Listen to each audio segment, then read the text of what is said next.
And now it says it's streaming. Okay, so this might be another stream. Let me fix this. This is the exhilarating. Every fucking stream is fucked up like that. Okay, I'm ending this stream that's wrong. It's this one. Go here. You were being left behind if you're not there.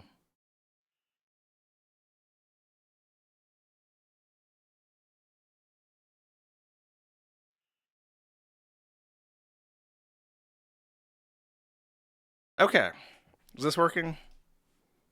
It is. Wonderful. Now, chat, as I was saying before I interrupted myself, so the news came out that the Pentagon was funding Mr. Beast. What does that mean? What does that mean? How did he get through the double security checkpoint in the parking lot? What happens now? The answer is that the PR department of the Pentagon and various media companies had mutual agreements for aeons, forever. They promote each other. And the examples given in this article, for instance, outline how certain, particularly movies, can submit a script of their movie to the Pentagon. The Pentagon will read it. If they like it, they will grant the company privileged free access to certain military assets. They will permit you to use or film planes, film tanks, maybe explode something, get onto an aircraft carrier, visit a military base as a set, and that kind of stuff saves you millions of dollars in the production, right? So in this, though, it appears to be the other way around. Either that Mr. Beast does do very fancy videos. He could be doing some sort of thing where it's like, I went on an aircraft carrier and I flew an F-35, and he's doing like the Pogger soy face on his thumbnail. Like, that's a thing he could do. I took 10 G-forces and passed out, and now I have a blood clot in my brain. Pog! Something like that. I went to Afghanistan and there was an IED that exploded, and now I shit myself whenever I hear a loud noise. Pog! Pog face! I went to the Middle East and I raped and murdered a brown child. Poggers! Poggers! That's really awesome videos that they could be doing to promote the U.S. military. And they could be giving them money for that.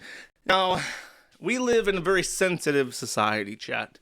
Sensitive. Zoomers, for whatever reason, they don't support our proud military or our proud military-industrial complex or our proud United Healthcare CEOs. So about 35% of Zoomers actually hold the military in a favorable regard.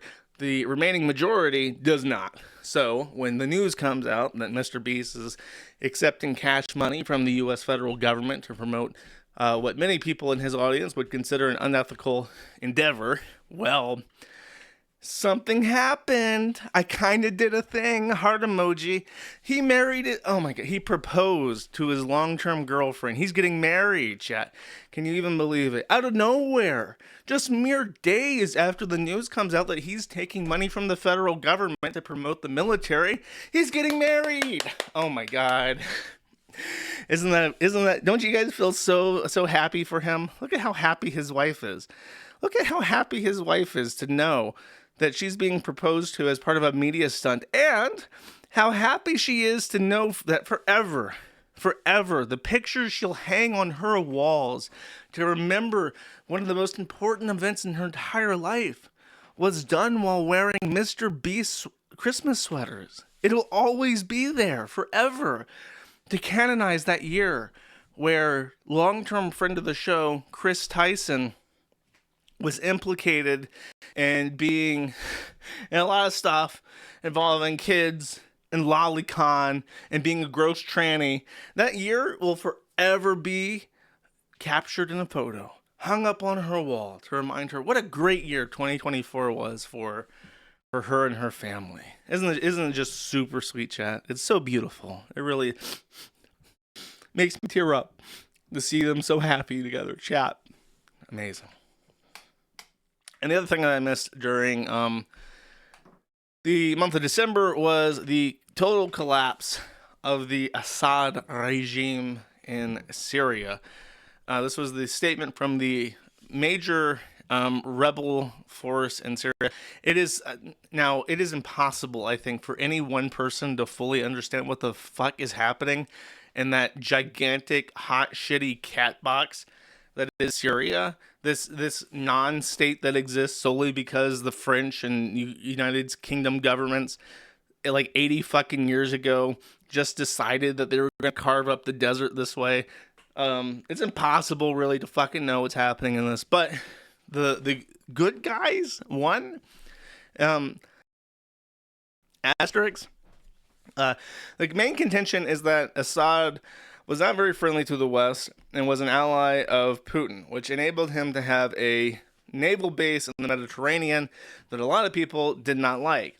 That naval base is now gone. Russia evacuated it. And a lot of people are saying that Syria fell, and it fell overnight. It was like a 14-year civil war that just collapsed in like 2 weeks. Like, it collapsed over my Christmas break. That's how fast this 14-year civil war front, well, I say a front because there's 97 different forces fighting each other, but the biggest one fell. And now it's like a big geopolitical thing, because I think the main thing is that the first thing that happened after Assad fell is that Israel invaded, took a bunch of land, took a bunch of mountains that they can use for military deployments. And they also, since they just so happened to be in the area, since they weren't busy doing anything else that week, they decided to bomb the fuck out of like all the military bases in the country, disabling their anti-aircraft weapon systems that were donated to the Assad regime from Russia.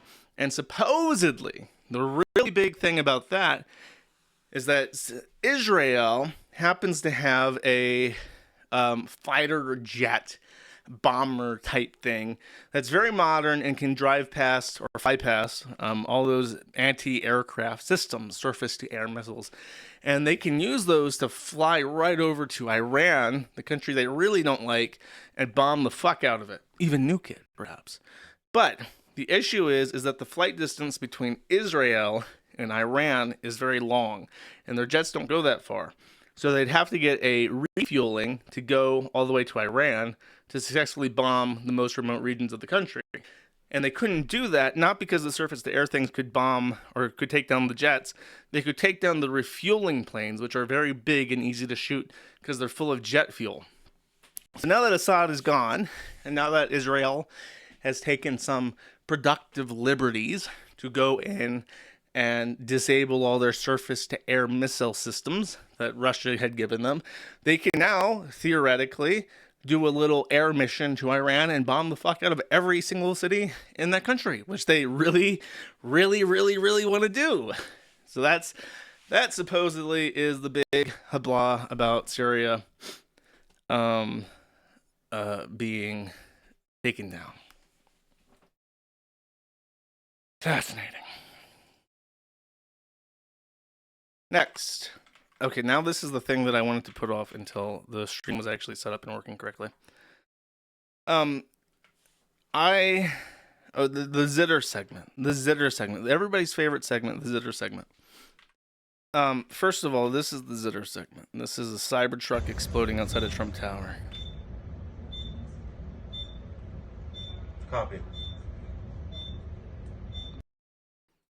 Okay, here one more time. Boom. Oh, you can see the fireworks. See, there was a lot of speculation about if this was a bomb or if this was fireworks, but you can really see the fireworks from this camera angle, which indicates that it was fireworks. Obviously, not a bomb. It was a psyop. Okay, so in broad strokes, this is something that I've not kept up with. It's very interesting to see like an explosion outside of Trump Tower from a Cybertruck. Everyone's like, this is the photo to capture 2025 in a nutshell. Elon Musk blowing up the Trump administration before it even began. Supposedly, it was deliberate. Supposedly, the driver did shoot himself in the head before it detonated. And supposedly, according to Elon, it was so successful that the armor of the vehicle that the explosion went straight up, and the Cybertruck was left completely unmolested by the explosion. And actually, I think he even said the glass of the windows didn't shatter, which to me just makes it sound like the glass of the windows is like bulletproof. You know what I mean? It's not like there was no explosion at all that wouldn't break glass. So it's like, it's probably bulletproof glass because it's Trump Tower, you know.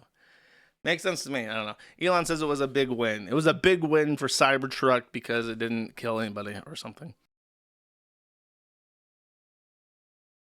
Now, the actual 𝕏itter segment, the one that everyone has been dreading. I have finally been unbanned on the social media platform formerly known as Twitter. Now, it took me 8 months to get unbanned. I submitted an appeal at least once a week. I tried literally everything I could think of. Sometimes I submitted appeals with nothing in it. Sometimes I just insulted the person reading it. Sometimes I submitted AI generated explanations. Like I used Grok to generate a ban appeal that was like a 5-paragraph essay. I did everything. And after months and months and months and months and dozens and dozens and dozens of appeals, this is what did it. Please help me, Sar. I am Indian. I am fucking Indian. Help me, Sar. I am Indian. I am fucking Indian. Please help. Help me, please help. I am fucking Indian. And after literal months, almost a full fucking year of submitting appeals, within minutes, just like that, I'm back. And I, of course, immediately stuck to my promises that I would only use this for networking and serious efforts to take a big fat dump on Blowblax for being a stupid tranny retard. I couldn't help myself. Look, you can't let me speak. You just can't. You got to ban that guy. He's unhinged. He's dangerous to himself and to others. You can't give him a microphone. He's a fucking menace. So this was priority number 1. I will talk about Blowblax a bit, but this is my moment. Oh look, I'm live, chat. I have a big pink circle around me. 2,500 views. That's crazy. I don't know. That's not like concurrent viewers. I think that there is in the API, because when I set this up with my little system, and it doesn't work right now because it has extremely strict what's it called? CSP, content security policies. It's a web programming thing, but the way that the system I use for the custom overlay works, it injects a script, and the Twitter CSP is so strict that the script injections are not working. So it requires another thing to disable CSP selectively or to modify it in some way. So I have to do that first before it will work. But in the API, it actually does show you how many actual people are watching live. The views is like a cumulative total. Anyways, that's irrelevant. What are my plans? I'm actually extremely happy that I have it back. I will take it a little bit easy, and I want to make a promise that I'm not going to do what I did before, where I read a bunch of Twitter shit on the stream, and I also talked about the feuds that I had on Twitter that week. Everybody hated that. I actually hated that. I listen to my own stream sometimes just to like take mental notes about things that I do and do not like in my own streams and my own presentations, what kind of jokes I find funny myself. And in reviewing my old streams, I really hated when I talked about Twitter. So I have been on Twitter. I have still been managing the Kiwi Farms account, and the rules that I've set for myself for that have been working in my favor. I don't reply to anyone for any fucking reason. Not replying to people seems to be a winning strategy in general. I also, I just didn't use anything I found on Twitter that wouldn't also be interesting or feature worthy on the Kiwi Farms as content. So I just did that, and that seems to have been working just fine. What I'm actually extremely happy about is I want to promote the foundation. I've set up an account for it already, but I'm waiting for the incorporation to drop before I start promoting it.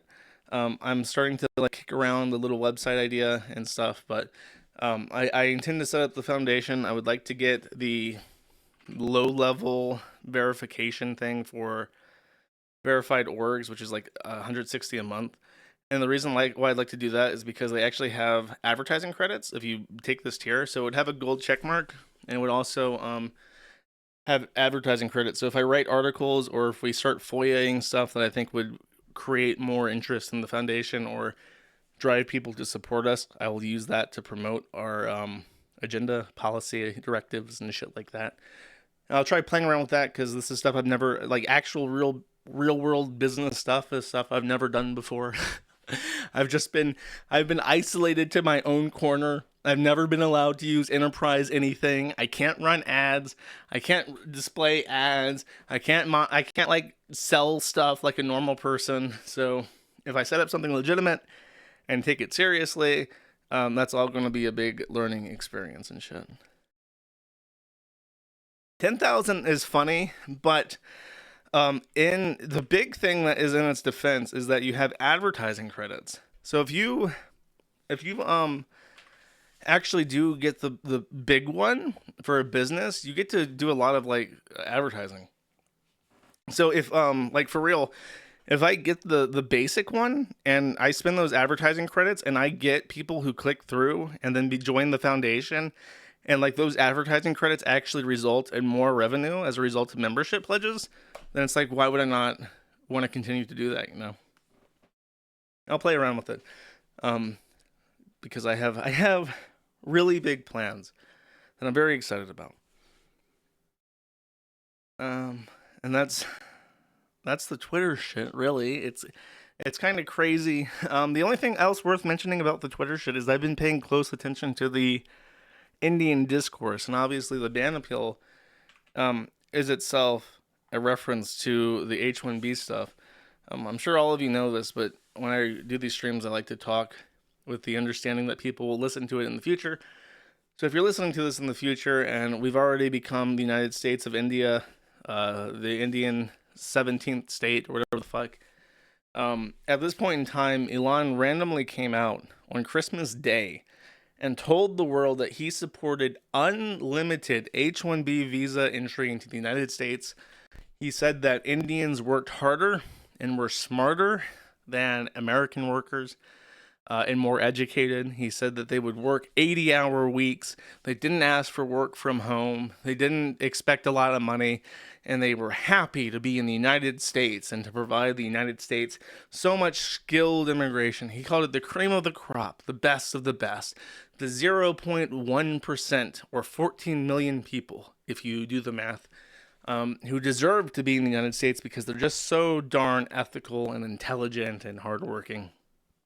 And this pissed off everybody, literally everybody, because if you're on the right, well, obviously Jeets don't really fit into the America in your head.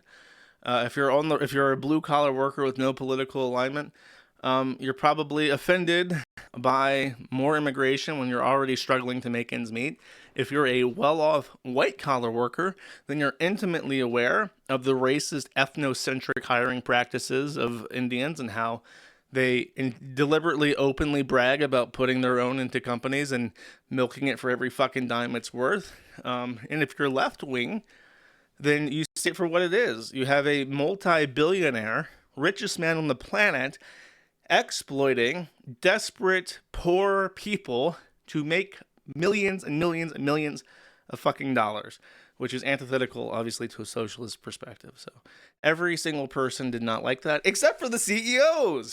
The same people who were very upset about that fucking asshole getting shot like a pig with the pig gun came out and said, we actually do need more anti-racism, and we do need more foreign workers, and they are the best and brightest. You just don't understand because you're a fucking retard.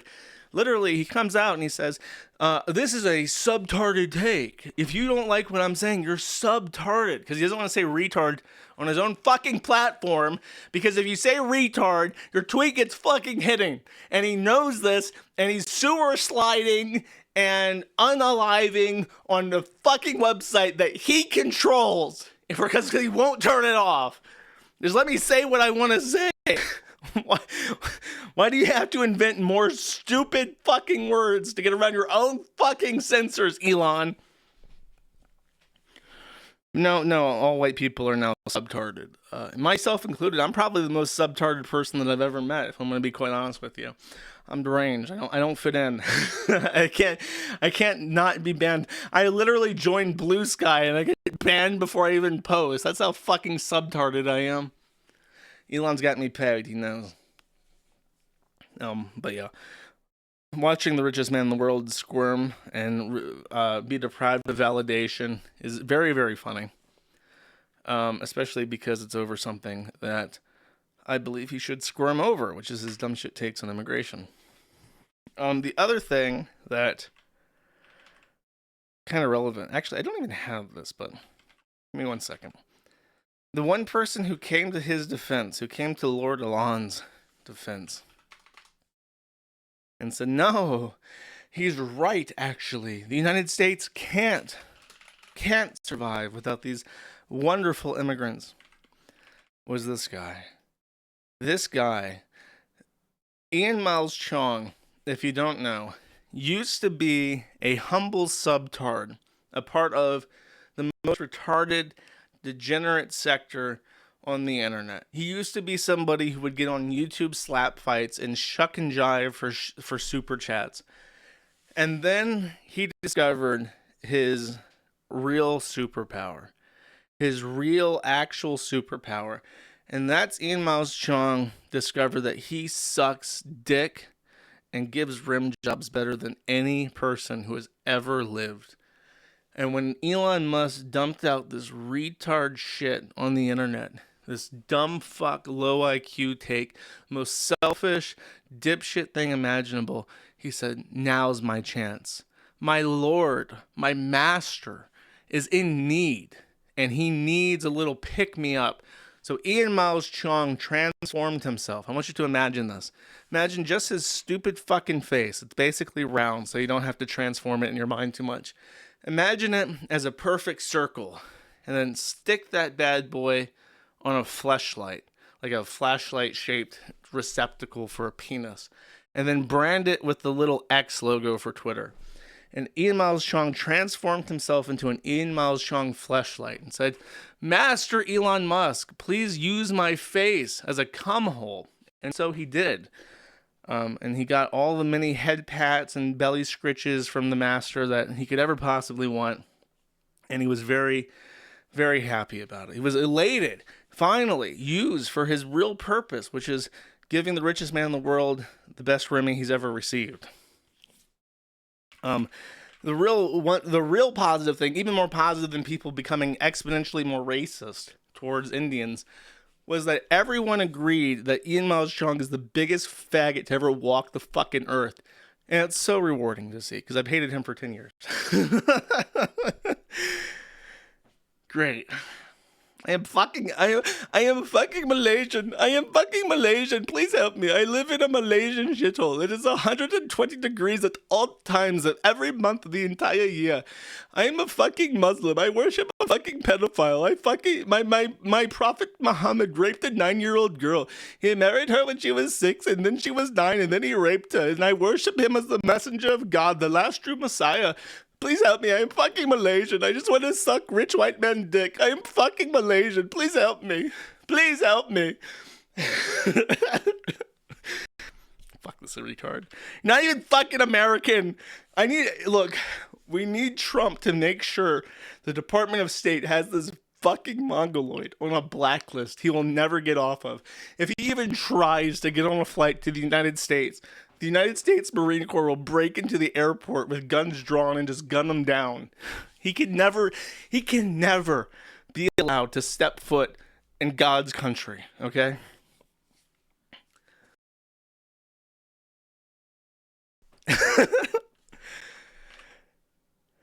Okay.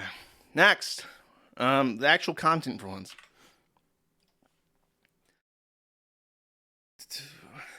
Okay, so as I mentioned, Blue Sky, the other Twitter, the not so good Twitter, the Twitter that doesn't let me dump on Pajits, the Twitter that banned me before I even posted, because Liz Fong Jones is like an advisor to Jack Dorsey or whoever the fuck runs Blue Sky now. And he said, "Oh my God, you have to get rid of the fucking bigot. Oh my God, you have to do something. You have to ban him right away." So I got banned before I even posted. On 𝕏itter, there is a bit of a problem. I said 𝕏itter, but that's not the right one. On 𝕏itter, get it? Because it's like X in Twitter is 𝕏itter, and Blue Sky in Twitter is 𝕏itter. Oh my God, that's clever, chat. I just came up with that on the top of my head, chat.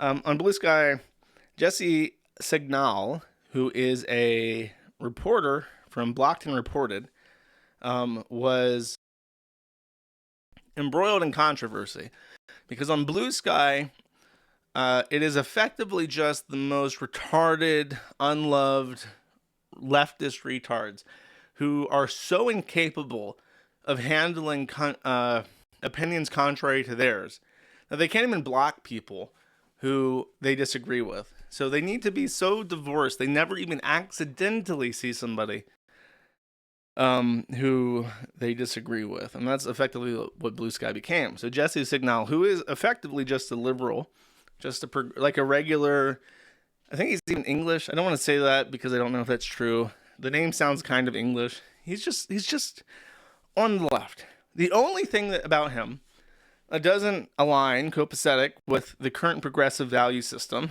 as far as I know, and I know very little about him, is that he is anti-trans.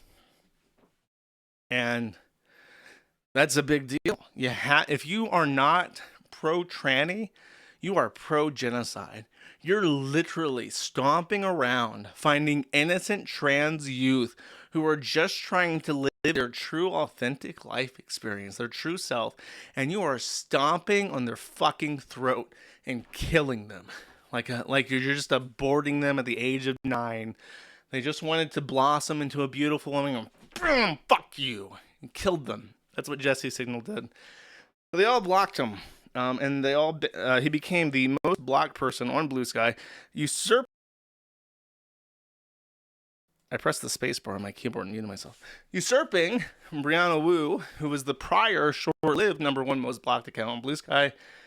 And then the masses rose up and said, Blue Sky, you have to ban this guy. Sure, he is completely normal, well-adjusted, anti-racist, anti-homophobe, anti-Semite on the planet, but he doesn't like heckin' trannies, so you gotta ban him.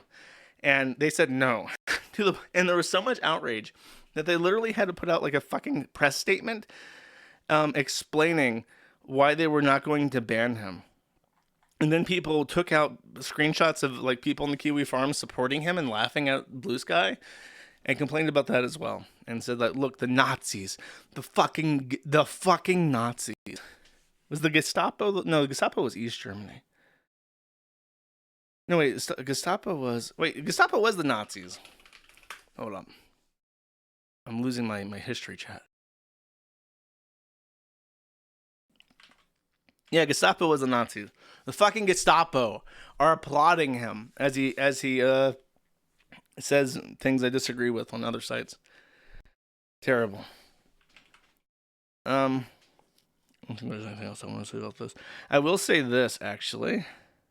He is the host of Blocked and Reported. And I just so happen to know that he put out a little teaser for some premium content. And guess who it's about, chat? Oh, it's about Liz Fong Jones and the Kiwi Farms. And how Liz Fong Jones doxed somebody that he thought was a member of the Kiwi Farms and got them fired from their job at Meta for no reason other than the fact they posted on Kiwi Farms. The same Liz Fong Jones, who was so credibly accused of sexual assault, he had to go on Twitter and post a defense about how actually he didn't rape anybody. The Liz Fong Jones, who is falsely parading around a overturned default judgment to try and present himself as an innocent victim, despite the fact that he was, in fact, credibly accused of sexual assault. Now, this is behind a paywall, so I haven't actually heard it yet. But I did find it very funny that he was catching all this heat on Blue Sky, the same Blue Sky that Liz Fong Jones is apparently a consultant to, based off what I've seen. And his opening act in the year 2025 is to take a big old shit on Liz Fong Jones. By the way, who was also involved in trying to deplatform the Kiwi Farms way back when, because we were critical of Trans Lifeline, which just so happened to be a fraud charity at the time, because their directors, Nina Chabot and Greta Gustava, were inuring hundreds of thousands of dollars. Just a fun fact.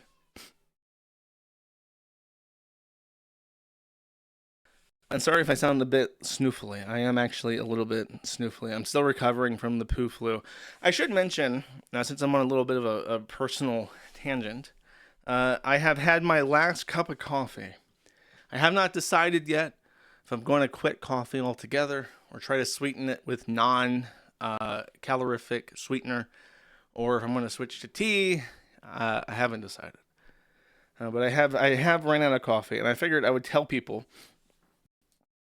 My mic sounds crackly. Hold up. Sorry, I'm trying something that sounded fine to me, but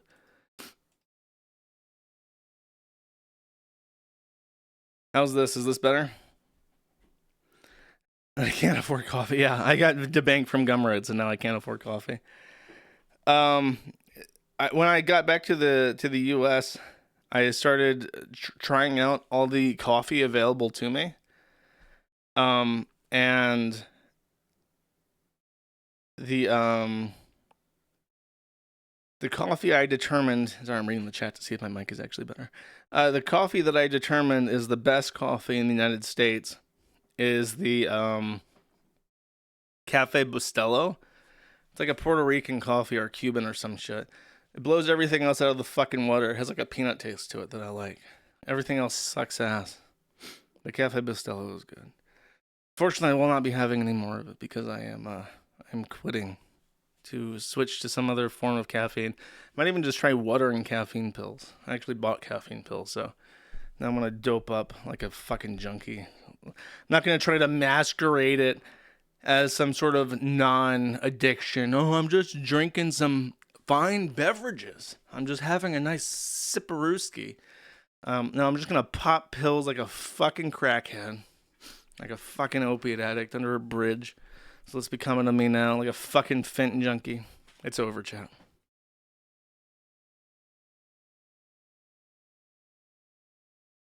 Okay.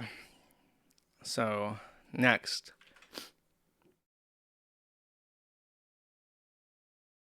This happened a while ago, but I've only just been able to comment on it.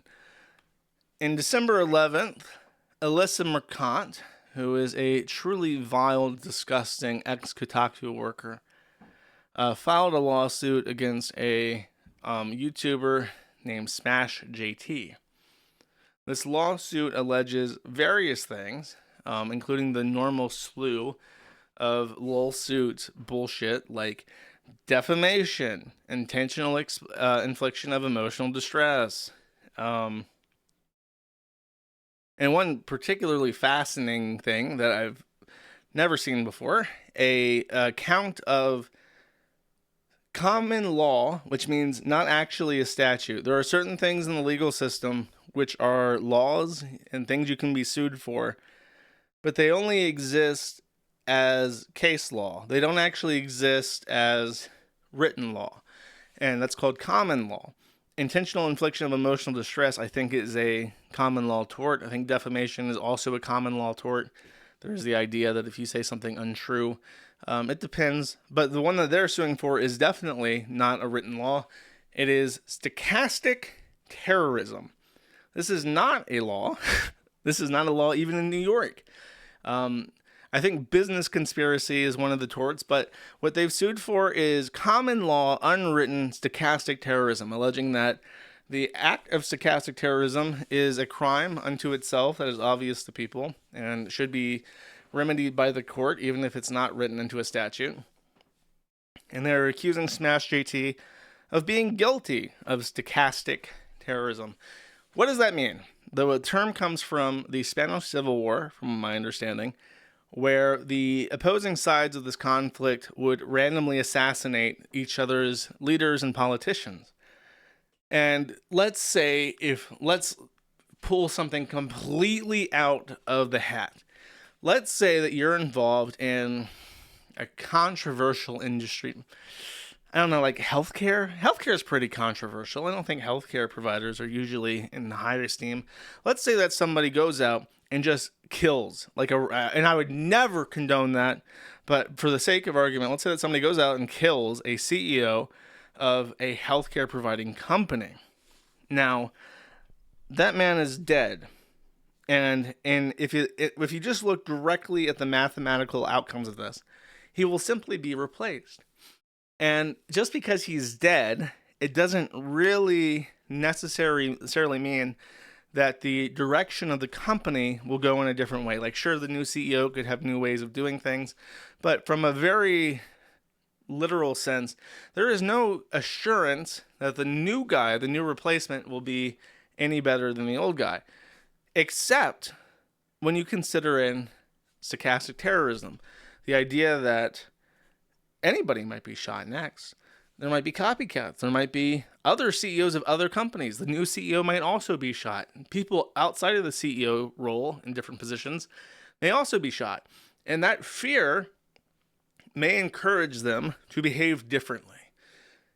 And that is called stochastic terrorism. And that was a thing that I believe was coined during the Spanish Civil War, but has become a popular term in new rhetoric because terrorism can be many things. It can be any kind of harassment, any kind of life ruination. It can be things like physical violence or even outright murder, but it can be a whole slew of things.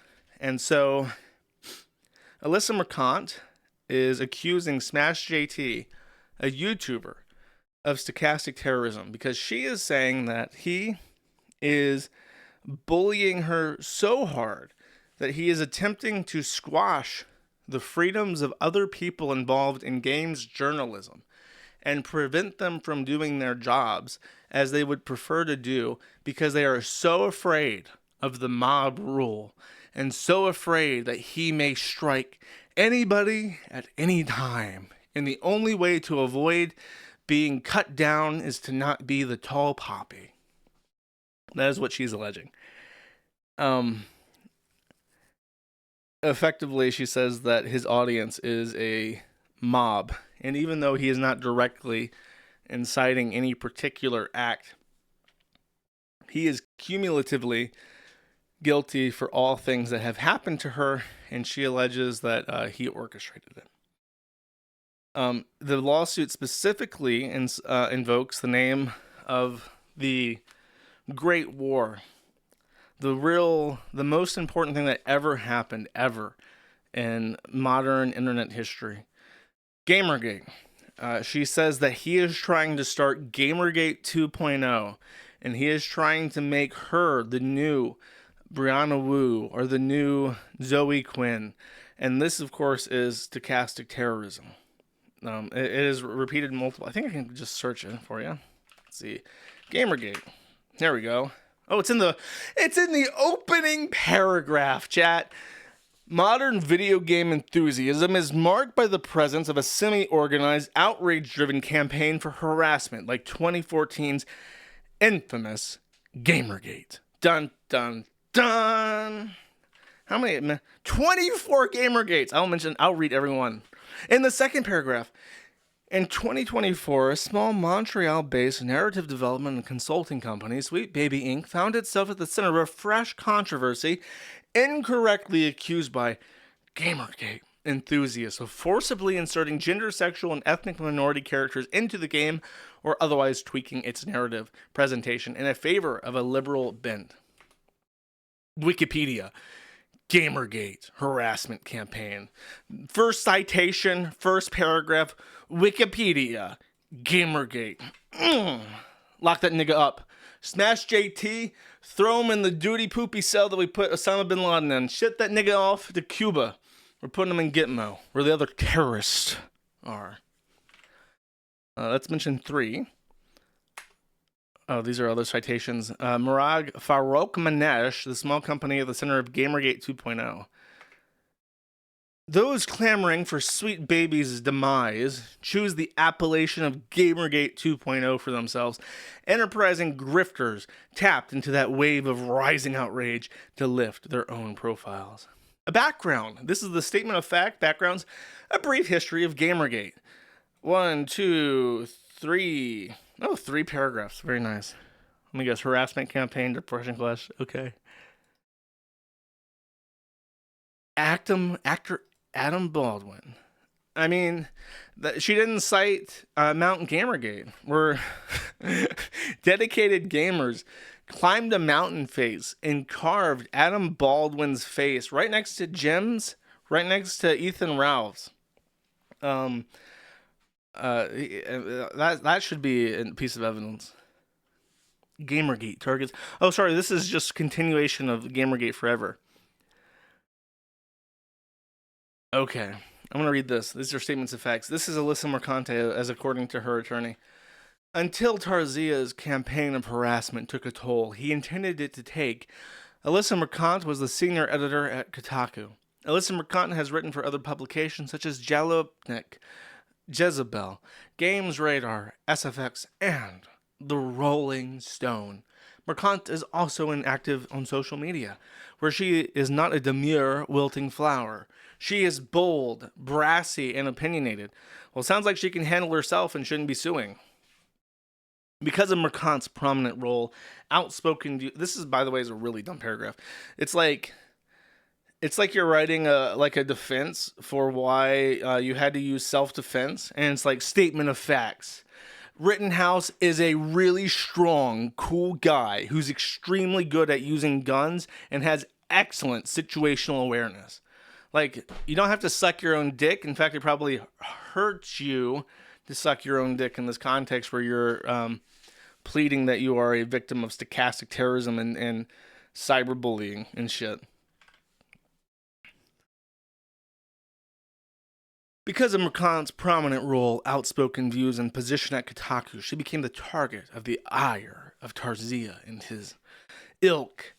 Mercante, as a female journalist active in video game space, lived through Gamergate the first time, is perfectly poised to report on its re-emergence. As a result, well, then she should be able to handle the fucking bullshit that comes with it. As a result of the dedicated campaign against her, Mercante left. Mercante is perfectly poised to report on its re-emergence. As a result of the campaign against her, she left her position at Kotaku. It's like the massive comedy and tragedy, like flipping back and forth between each paragraph. Without Jeff Tarzia's relentless focus on Mercante, Kotaku's managerial staff would never have felt any pressure to part ways with her. Covers game culture, fits into the cultural phenomenon known as the alt-right, or alternative right-wing, a loosely affiliated group of mostly younger conservative pundits who eschew much of the traditional trappings of conservatism in favor of a more activist, more confrontational style. Uses alt-right, super alt-right, right-wing politics. Smash JT. Smash JT. Operate Smash JT. Is the publisher of Smash JT, Smash JT, and Smash JT. Publishes to Smash JT. And much of that content targeted Alyssa Mercante. Okay, so he joins Gamergate. The reaction from reactionaries was predictable. Citing a video that he made.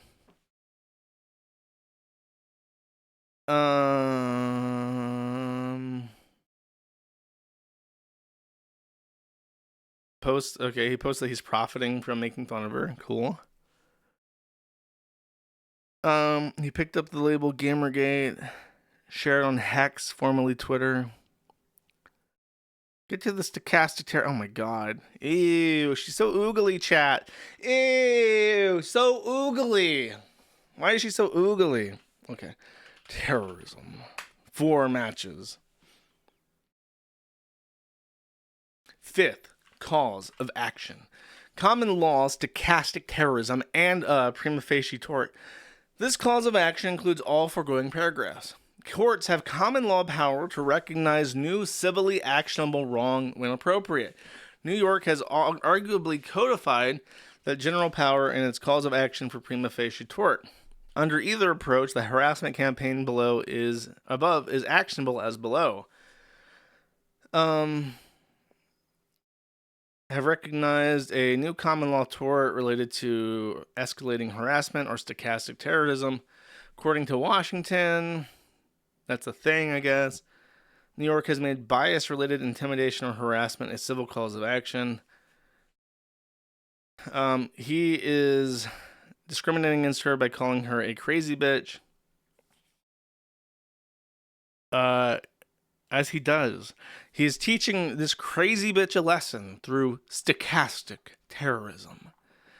Terzier claims that the basis for his campaigns is the betterment of the industry, by which he means the removal of Mercant and people like her from that space. That's protected speech, though. Like, you can advocate that certain. In fact, that's preferable. Like if you want to advocate that somebody should be removed from a position of power, there's generally like two ways to go about it. One of them utilizes freedom of speech to protest that person's position of power, and the other one does not use freedom of speech and is actually illegal.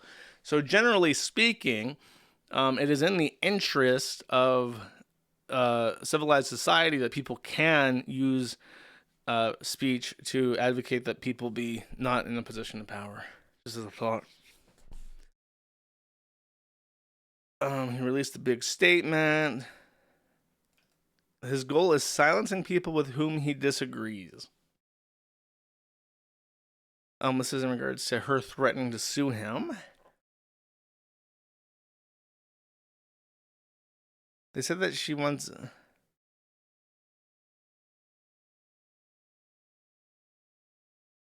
It doesn't say anything about wanting to silence her. Yeah, there's nothing there. That's like this is like a completely false representation of what he wrote.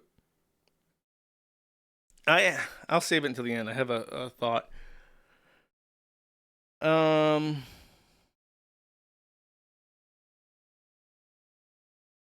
Regarding this, so the main thing is that, let's scroll to a picture of her.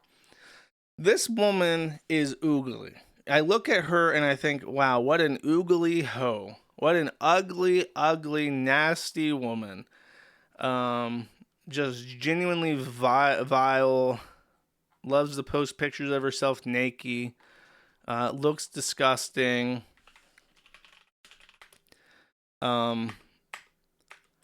Wait, is this entire thing just about... He made a claim that she sucks dick for money. Stochastic terrorism. And that's their main point of contention, is that he made the claim that she is a sex worker and sucks dick for money. She denies, Alyssa Mercant denies that she has ever sucked a dick for payment. She does it for free all day long, chat. She's very pro-sex. She supports her heckin' sex worker friends, and every dick that she sucks, she's done it without any form of compensation, monetarily or otherwise. That would be That would be considered or categorized as sex work. So I think that his insistence that she sucks dick for money is just that she's obviously like a super nasty hoe. And then she's involved in the game industry, so therefore she must be sucking dick for money. As opposed to what we lovingly refer to on this show as sucking dick for cock. As we know, there are people out there, including wheelchair-bound fursuiters, who go to conventions and loudly cry out to the world that they love sucking dick for cock. And Alyssa Mercant appears to be someone who doesn't suck dick for money. She protests very loudly. She sucks dick for cock. So if she only sucks dick for cock and doesn't suck dick for money, then I guess Smash JT could be in the wrong. There are a couple things that do count as common law defamation. And I know things like STDs are them. If you say somebody has AIDS who doesn't have AIDS, that's actually per se defamation, and you can be sued for that. There's a couple other things like that that are sex related. I want to say being a prostitute or having been a prostitute might be per se defamation. Let me ask somebody real quick. Hold up.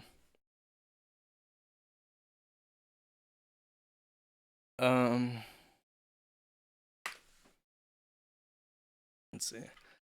Is calling someone a prostitute or former prostitute per se defamation?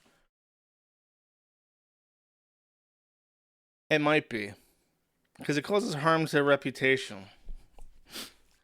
She AIDS in. I can dark mode on fucking a PDF, bro, on Mulvad.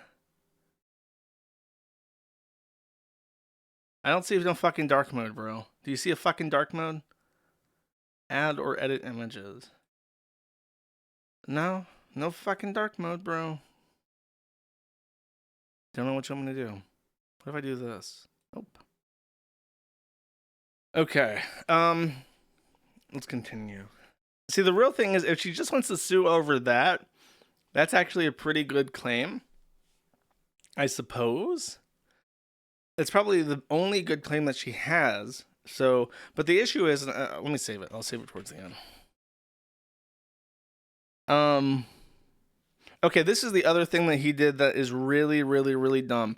Alyssa Mercant months ago threatened to sue Smash JT. And ever since then, he has repeatedly gone out on social media and said, where's the lawsuit, Alyssa? No, I thought you were going to sue me, Alyssa. Aren't you going to sue me, Alyssa? I thought you were going to sue me. Where's that lawsuit?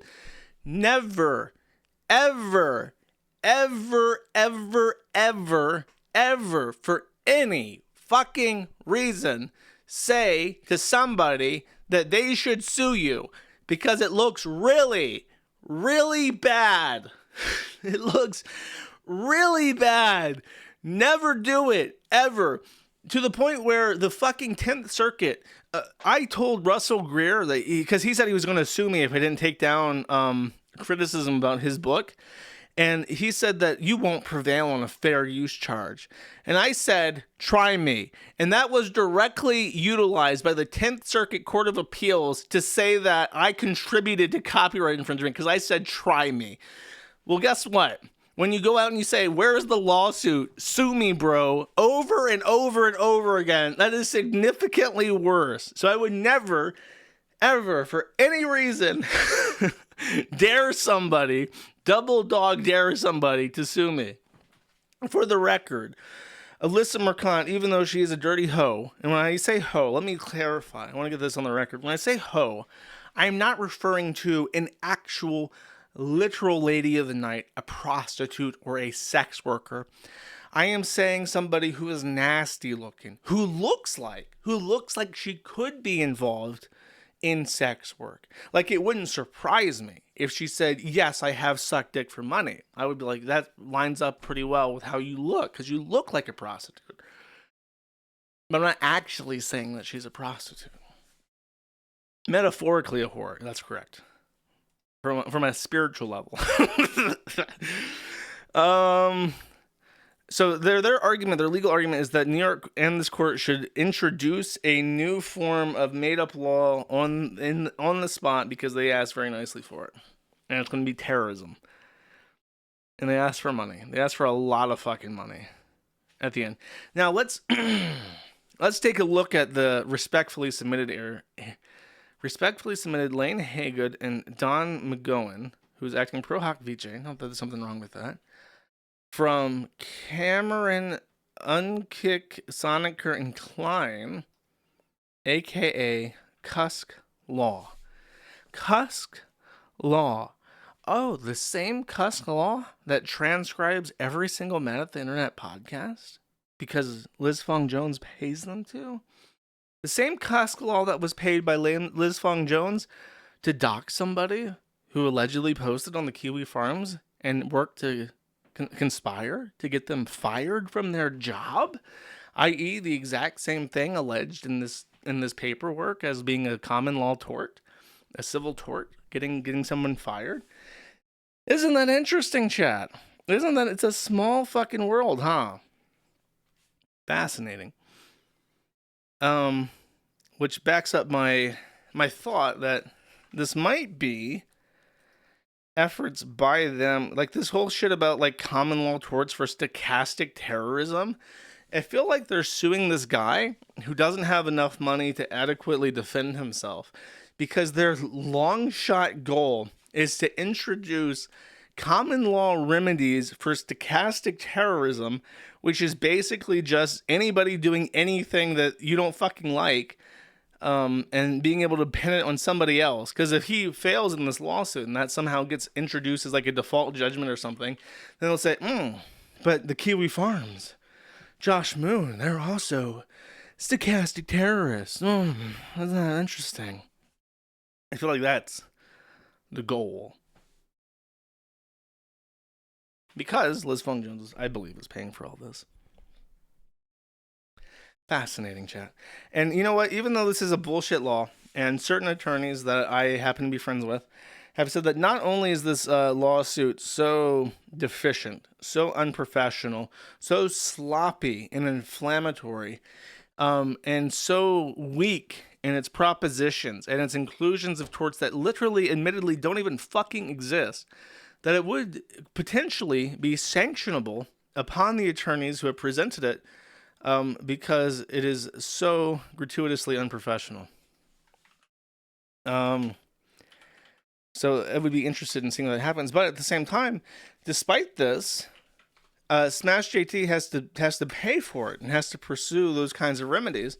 And even just looking at this lawsuit, knowing that it's probably funded by someone malicious like Liz Fong Jones, Smash JT is probably going to be out of $50,000 just to deal with this, even though it is a complete fucking bullshit. Pursue those. Sorry, I'm trying to fix Rumble. Rumble's viewer count's not working. So that's how evil it is when people fuck with the court system, and we need some way to like deal with vexatious litigants like Alyssa Mercant, who file lawsuits that don't even have actual causes of action in them. Because it costs people money, and it shouldn't be a system where the person with the most money can file the most bullshit in court and just randomly bankrupt people who you don't like. Pretty fucking evil, chat.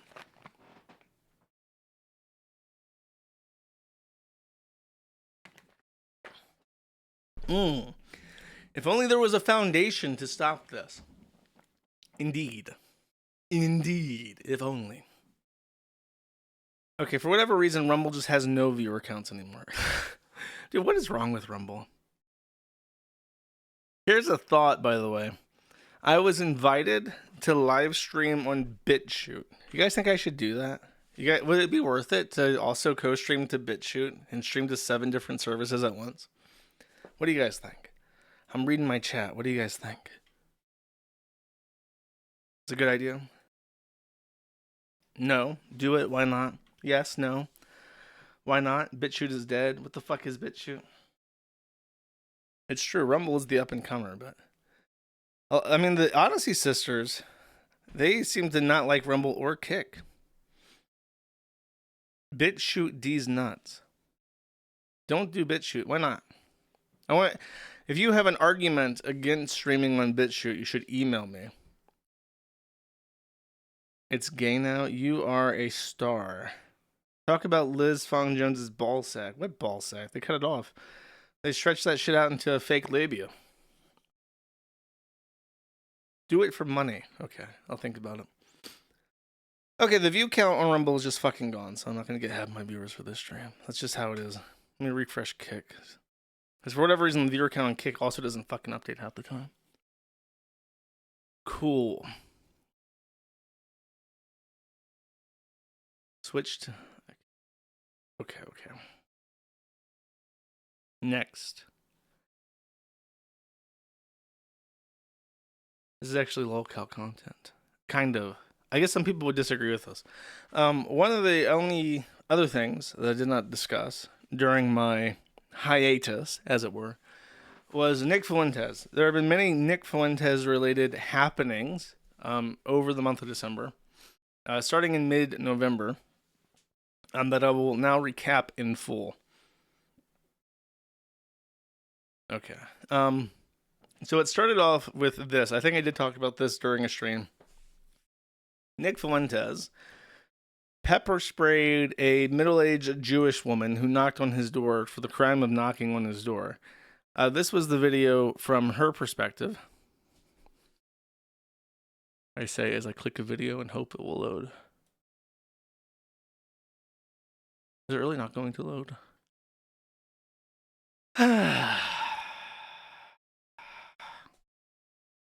Existence is suffering. Hi. Oh my God! What are you doing? This must be like 100 megabytes or something. This is one of those videos that's just like needlessly too fucking big. Hi. 4 megabytes downloading at less than 100 kilobytes per second.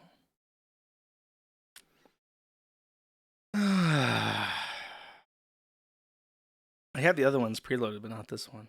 I've already played this one stream, so I can theoretically just discard it.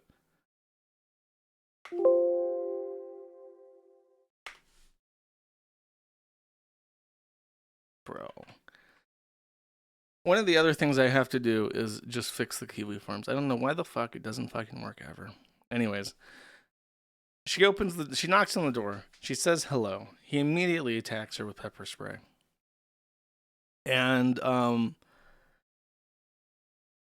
it's indefensible just from what you see, but then it comes out in the other records that he pushes her. So he opens the door to confront this stranger who is not threatening him in any way, has not been warned to leave his property. He doesn't have any signs that says no trespassing, no soliciting, no if I don't fucking know you, don't come on my property.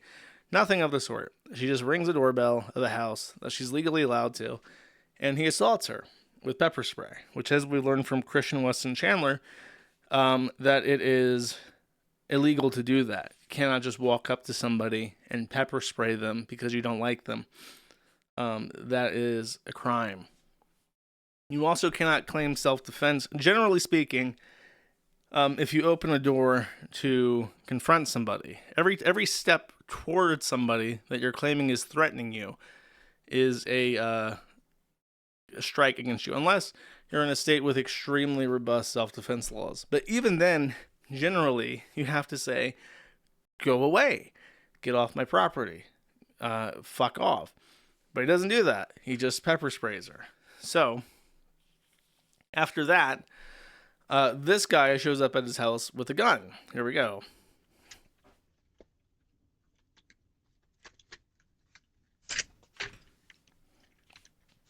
Multiple guns, by the way.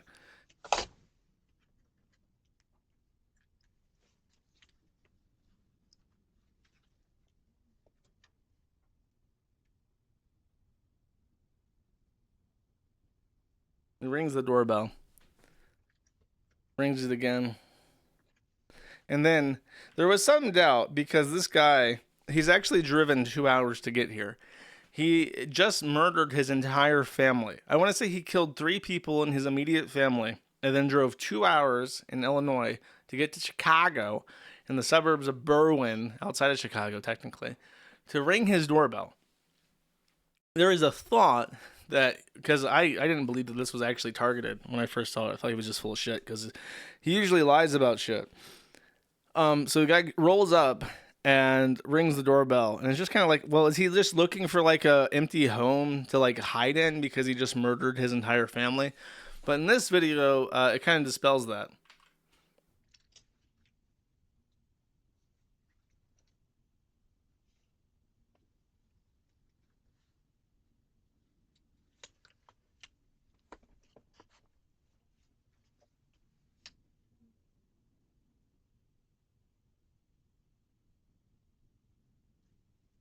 Yo, Nick.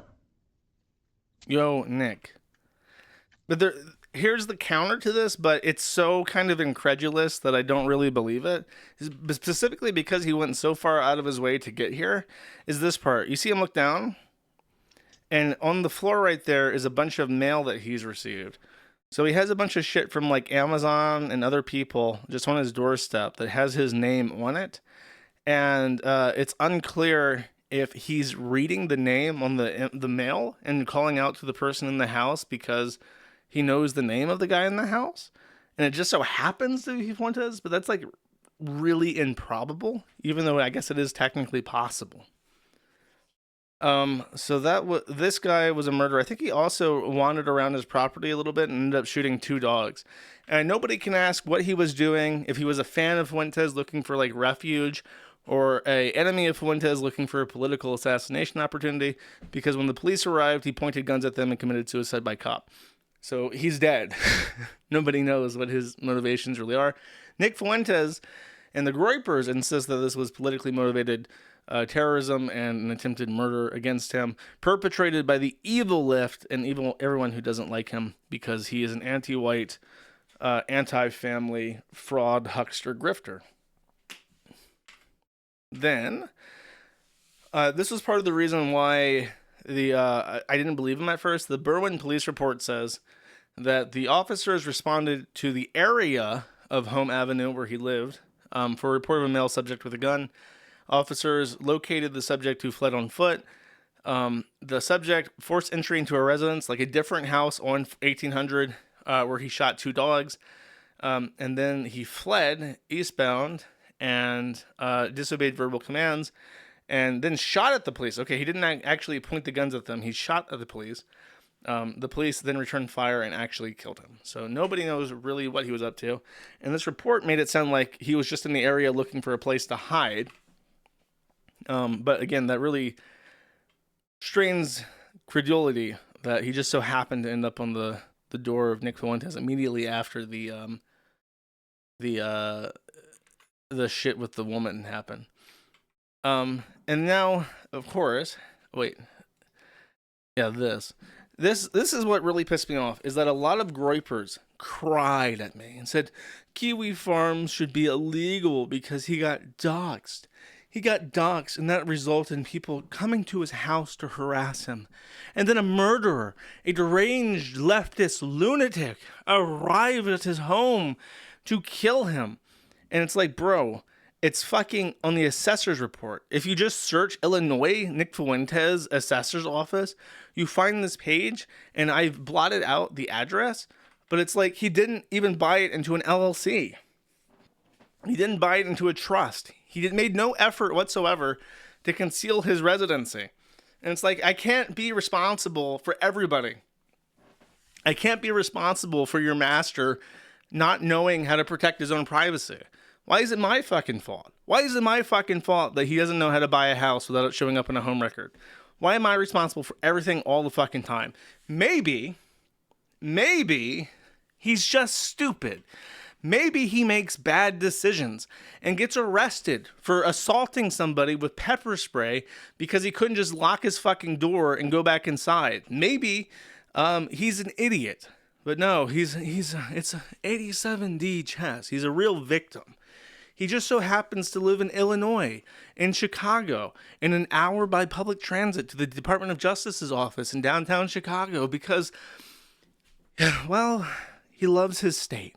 He loves Chicago so much. And all the black people who come from Chicago that sing music that he likes to dance to. He loves his mom. This is the thing that gets me. It's like you have 3 options with this. Why does Nick Fuentes, why did he buy a house? He bought a $360,000, $380,000, and this was in 2020. So this was like before the housing prices even fully, completely exploded. He spent almost $400,000 fucking dollars on a house in Chicago. Why? He is a conservative living in one of the worst cities of the country, in one of the worst states of the entire country. And there are really only 3 possible explanations. If you're a fucking Groyper and you think this guy is Jesus 2.0, Jesus Hitler, Mecha Hitler 2.0, you got to tell me which one it is. Is he a federal informant by part of his agreement with the Department of Justice for his activities on January 6, 2020, after the election of Joe Biden, did he either enter into an agreement with the Department of Justice that he would not move from the area where he was living at the time in Chicago? That's option A. Option B. Is Nick Fuentes a titty baby? Is Nick Fuentes latched and suckled onto his mother's tit so hard that he is unable to leave her side and move anywhere fucking else in the country because he just so desperately needs mommy's milkies all the time? Is he a titty baby? That's option B. Option C. Is he incapable of living on his own? This is different from just loving mommy so much that he can't live, that he can't leave her side. Is he actually so immature, so emotionally stunted, and so incapable of taking care of himself that he is unable to live on his own without mommy and daddy being mere minutes away at any given time? Is he unable to live into a house and wipe his own ass and buy his own McNuggies without mommy helping him? That's option C. Now, granted, these things aren't mutually exclusive. So if you're a groiper and you think this guy is Jesus Hitler 2.0, you got to tell me, which combination of A, federal employment, can't leave the area, B, suckled to mommy's titty, loves her too much to leave, and C, unable to take care of himself without mommy and daddy's help, is it? Because it could be all three, could be one, could be two, a couple of different options here, chat. I don't know what it is. All of the above. Because nothing else makes sense. Like, you literally, if you offered me, you know how, like those houses in DC, South DC, in the riverfront area around Capitol Hill is beautiful. And the little townhomes that are all throughout DC are really, really beautiful. And those are $1 million townhomes because they're in, like, you can look out your window and see the Capitol building. You could not pay me $1 million a year. You could not give me a free fucking $1 million home to live in the District of Columbia. You could not fucking do it. You could not compel me to live in that city because it does not align with me. It doesn't have the people I want around me, and it doesn't afford me the rights that I want to have. So, Chicago has some lovely spots. Who gives a fuck, retard? You don't think that the area around the Capitol building in D.C. is lovely? You don't think the Library of Congress is beautiful? You don't think that Capitol Hill is a nice area? You don't think that riverfront is really lovely? Or that the Potomac River is nice to visit? What the fuck are you talking about? He just loves Chicago so much, chat. He just loves it. He can't imagine living anywhere else except Berwyn, Illinois. It's just so awesome. There's so many things to do, so many hip-hop scenes to go visit, so many McDonald's to hit up, and then you're a mere hour away from the Great Lakes. Wowee, Berwyn, Illinois sure has it all. There's no other fucking reason why he could be living there. Like, are you retarded? You could not fucking pay me to live there. You couldn't pay me. The only way you would ever get me to live in Berwyn is if the Department of Justice had a fucking gun at the back of my head. That's it. That's the only excuse. It's crazy. It's crazy how the groupers think. What the fuck do you mean that Illinois is nice? Are you retarded? Are you fucking demented? What the fuck do you mean it's nice? It's Illinois! It's the most corrupt state in the entire fucking country! He's not even... What fucking cope? What fucking cope? I just don't get it, man. That's how far they are going to go to justify every fucking thing that this retard little runt, titty baby faggot suckled to mommy's breast has to say and do. That they're going to go to bat for Illinois, for Berwyn, Illinois. Crazy.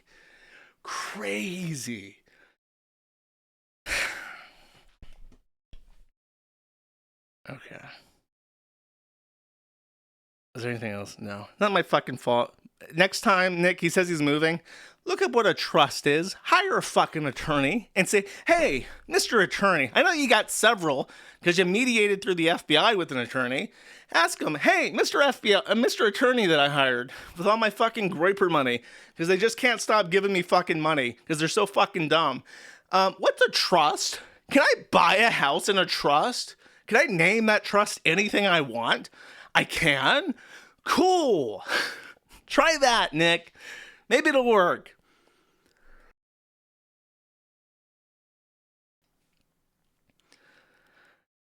Name a nicer place to do Galaxy Gas on a lawn.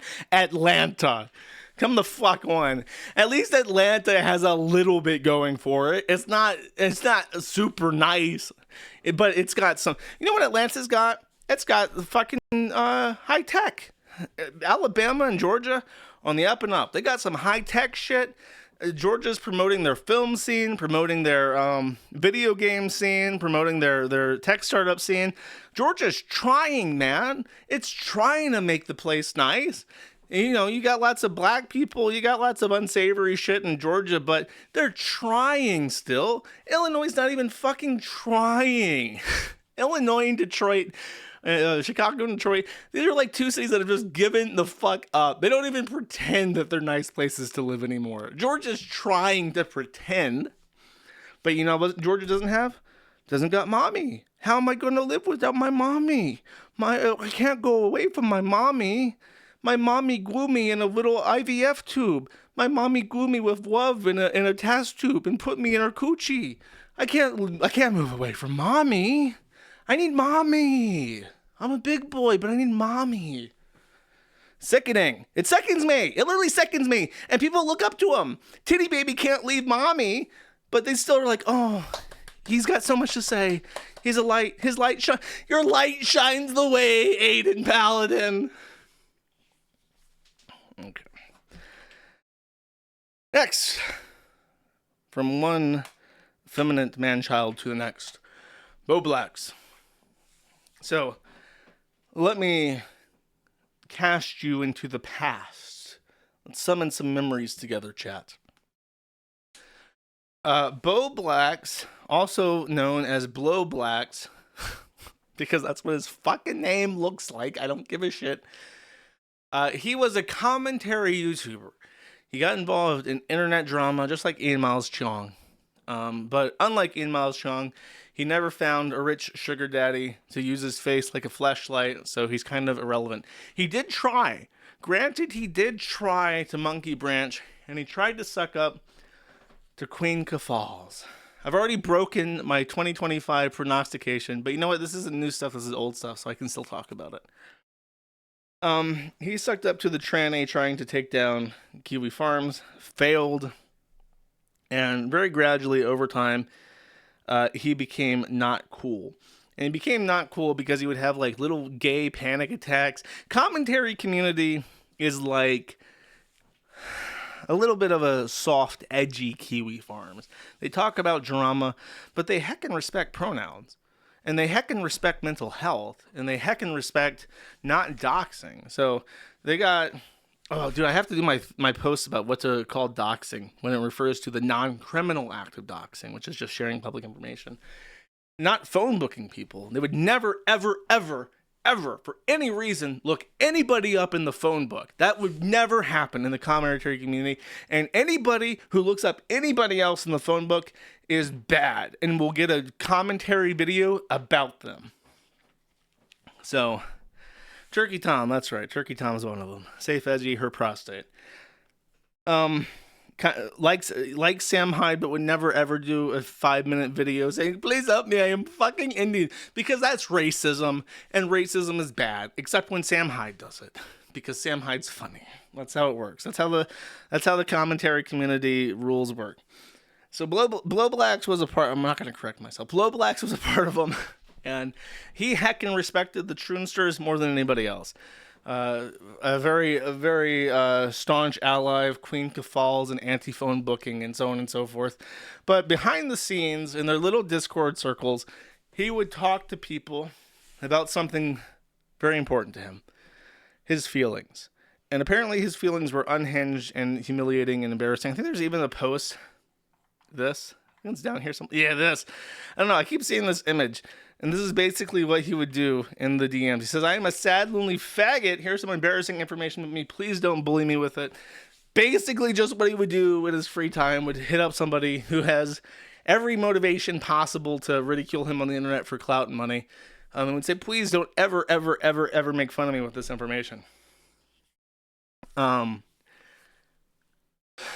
this culminated in Blowblax coming out as a heckin' valid NB. That's right. He's an NB himself.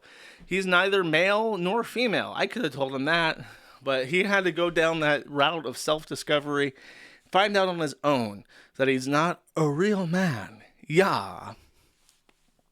Then, now that he was no longer cool in the commentary. Oh, and then he also had like a complete and total mental breakdown over Tommy C.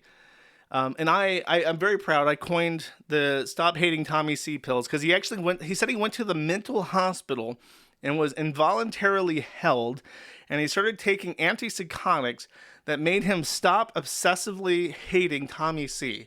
So they are now called the Stop Hating Tommy C pills. Very important. He has to take them twice a day, every day. Once when he wakes up and halfway through the day after his second meal. If he forgets them, it's fucking game over. Tommy C is back. He looks over his shoulder into the corner of his room, dimly lit, the lights flickering, and there he sees a greasy New York Italian slobbering, and I'm like going, hey, Tone, and just like, oh no, he's back. He's back for a vengeance. So he has to take the pills. And then I don't know what he did. I think like if he was like climbing Mount Everest in the time between he started taking that's a hard sentence. Started taking Stop Hating Tommy C pills, and now if he was climbing Mount Everest, if he was running for office, if he was doing videos, if he was not doing videos, I've not heard anything from him in that time until the very, very beginning of 2025, where he decided to announce to the world that he's a sad, lonely faggot with some embarrassing information about himself. Please don't bully him with it. Basically, if you want to summarize this in a nutshell. Blowblax says, Connor at Real X8, who I've never heard of before, I should mention, says, is such a piece of shit. Man, we worked on some content. That sounds like porn. Because OnlyFans whores say like, oh, we're doing like collab content. It sounds like Blowblax is doing some collab content with Connor. We worked on some content talking to each other daily for most of 2024 and became good friends. He started talking or asking about how I was doing. I was very comfortable with him since we talked so much that I felt safe to come out to him as non-binary. I then showed him an image of me in a dress with one of my in real life queer friends to let him know people in real life accepted me and to give him an idea of my gender. I deleted it after he replied for safety reasons. But last night, the existence of this leaked and apparently, Connor has shown a bunch of my ex-friends the image, despite me deleting it quick and him knowing I didn't want anyone else to know about the image. He had to have had screenshotted it instantly and lied to my face for weeks as he continued to pretend to be my friend. Wait, actually, now I'm curious. Is this actually the image? Is that him in a dress? That doesn't look like him in a dress. Wait, is this actually the image he's upset about? Because now... No, okay, that's what I thought. Anyways, this apparently was... Who is this guy? I want to say this is Connor, or is this Chud Logic?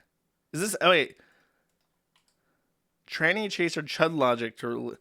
So his name is Chud Logic, and he wants to fuck trannies? And then he drew a picture of Blowblax and a dress.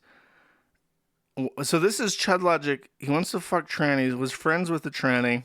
And then I think that this is his artistic depiction of what Blowblax looks like in a dress.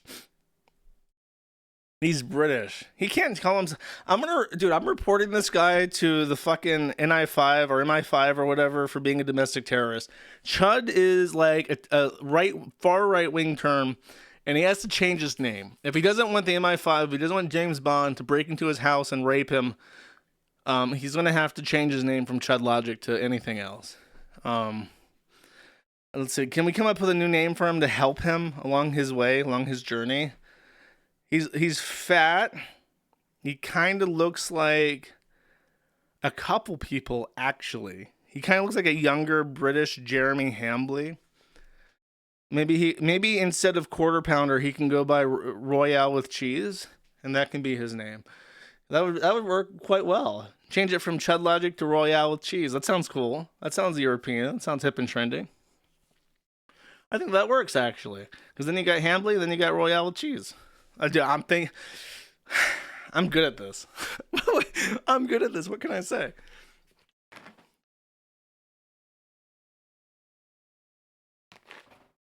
Cog logics. Oh, God. Listen, we're in 2025 now. Can we never talk about the fucking dingleberry ever again? Is that possible? Okay, then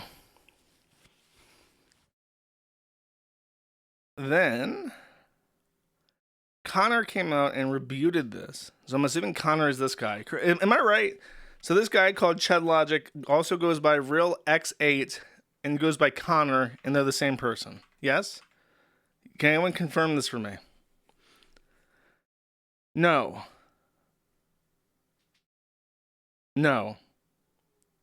Okay, so this guy named 𝕏light is not this guy named Real X8. Wrong. Okay. But Connor is the person who he talked to. Okay, I got you. So this is not drawn from memory. Wait. Did Connor send 𝕏light the picture? Is this the guy that received the image? Good job prepare. Motherfucker, if I had 9 hours to prepare for this stream, I would not have thought, I wonder what the relationship is between 𝕏light and Real X8. That was not on my agenda. That would have never have come into my agenda ever. If I planned this entire stream out with a script, I still would not have fucking had the audacity to go and look that up, okay? Augie showed 𝕏light, and Augie got it from Connor. Is this what I'm getting? Maddie Archiver, how do you know this? Are you ashamed? I know you're who you are on the forum. Are you shamefully like Turkey Tom or something? Are you like a secret Turkey Tom account who knows all these people? Augie got it from Blowblax. But so that makes sense. So let me read Connor's statement. To be clear, I only ever showed this picture with one other person, which Josh, who is Blowblax, gave me explicit permission to do. I have not shown it to anyone else. I have no part in spreading it after that. Josh could have at least reached out to me to verify this before making a pose. So, Blowblax got upset that someone leaked the image of him in a dress out that he took and posted on the internet himself, and he blamed Connor, who was a good boy and didn't do nothing, because Blowblax also forgot he sent this image to Algae RFC, who then shared it with somebody else. And Blowblax just forgot and blamed Connor for no apparent reason, and then he backtracked his post. Is that correct? He knows too much about the Zoomies. Yes, it's true. Thanks, Tom, for arguing. Okay, great. Okay, I figured it out. See, this is interesting. One of the things that makes me one of the top commentators on LOL Cow drama is that when I look at these LOL cows, I think to myself, what would I have done differently? What is it about their actions that make them LOL cows, and how can we learn from what they do? After careful deliberation, I have determined that what I would have done to not end up in Blowblax's position is I would not have become a gross tranny and taken pictures of myself in a dress, and if I did become a gross tranny who wore dresses, I would not send pictures of myself in dresses to random people on the internet. I think that that's the moral of the story here, chat. Don't be a gross tranny. Don't take pictures of yourself in dresses, and don't send compromising images of yourself to random people on the internet. I think that's the moral of the story. That's the lesson that we can take away here, chat. Don't be autistic. Never be autistic, ever. Next, Ethan Ralph of theralphreport.com, editor-in-chief of the Ralph Retort, also host of the Keel Stream Baby. Last time we spoke of Ethan Ralph before my siesta, as they say in Mexico, Ralph found himself in a very unique position where he was the subject of a nationwide arrest warrant for a misdemeanor. A very expensive warrant put out by the county for a man for, I think what he did was just like disrupting court or something. He had recorded the court without their permission and posted online and explicitly stated that because he was in Mexico, they couldn't catch him. So they put out a nationwide warrant for a misdemeanor, which I've never heard of before. And certain people that I spoke to who were prosecuting attorneys in counties had never heard of putting out a misdemeanor nationwide warrant. So Ethan Ralph sent them a little piece of paper in the mail that ended up getting filed with a no, like literally he filed like a piece of notebook paper that says, "Please don't put a nationwide warrant out for me over Christmas. I gotta see my son, Xander, who I love so much. Unlike my daughter, Rosie, who I hold utter fucking contempt for. I gotta see my son, Your Honor. I gotta see my son. Please quash the warrant for me. I'm just over here in Mexico wanting to be a father." And the judge took the notebook paper that he had filed with the court and wrote "denied" in the corner and then signed it and filed that as his response, as if the letter itself was the merits of the judge's reason for denying it. Then, I assume, the prosecuting attorney, seeing that he was dealing with a complete fucking imbecile and not wanting to spend the money for a nationwide arrest warrant for a misdemeanor, contacted him and they came to an agreement that Ethan Ralph would pay $585 or $89 as a fine for his misdemeanor, which closed out the case. So Ralph did get to cross the international border back to the United States and see his son, Xander, once again. Actually, I'm not sure if that's true. I'm kind of curious. The Ralph Retort. You can block me, but I can still see your zeets. Ho, ho, ho. Bum, bum, bum, bum, bum.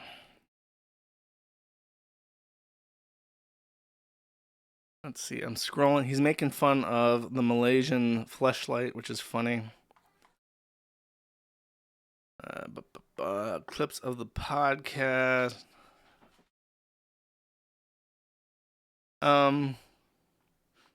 He was streaming over Christmas.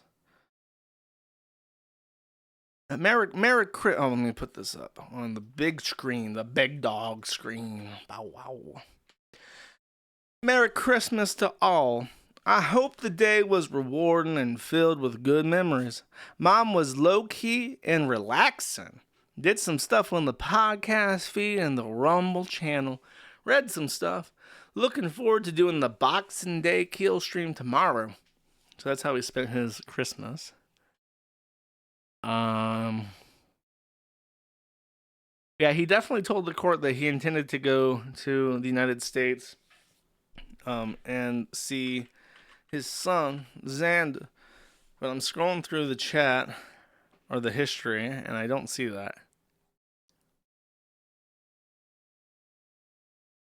Yeah, I guess he didn't go. What the fuck?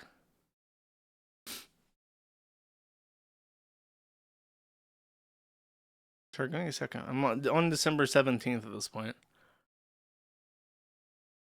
He made a post confronting Wings of Redemption?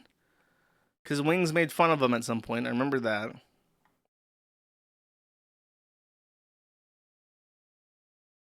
Yeah, he definitely did not go see Xander over Christmas like he told the court he was going to. Let me go all the way back to December 6th before I say that, because I I suppose because that's when it got quashed. Like maybe after, as soon as he settled the debt, he went. Like, that's possible, I guess. Still loading. December 9th. December 9th. Lots of stuff about Luigi Mangione. And then he posted his payment to them on the 8th. So he told the court he desperately needed this quash so he could go see his son, Xander. And then he didn't actually do it. So I guess that's what he was up to for Christmas, was lying to the courts. Oh my God, I think that I upset a little Groiper. That's very tragic, chat. The Groipers were upset. Okay, next.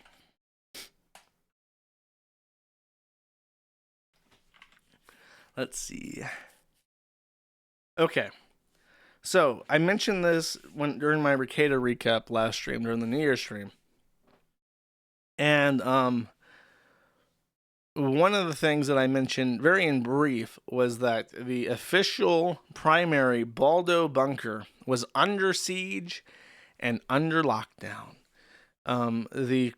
What appears to have happened, and this is a bit lofty, is that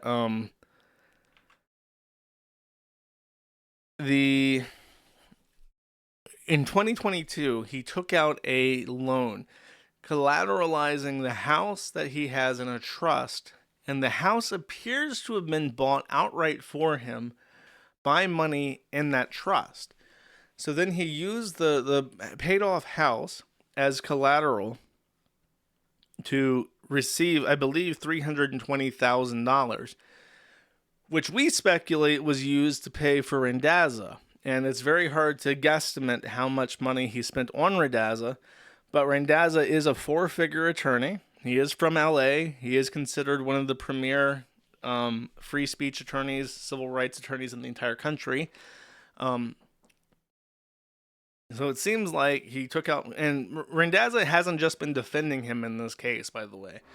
Randazza has been employing interlocutory appeals to try and get this case moved in between districts.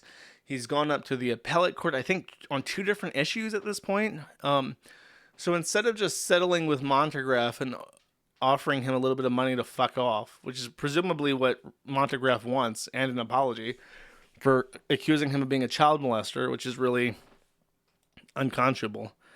Oh, this guy's just mad at Trump.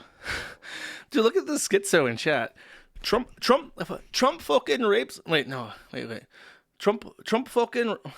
I can't do Indian. Please, sir. I have to say, please, sir. I'm fucking Indian. Trump fucking rapes kids like you're fucking retarded faggot asses. Kids fucking your fucking cock and shove it in the childish faces. Faggot Trump fucking rapes kids and likes retarded. My brother, please. I am fucking Indian.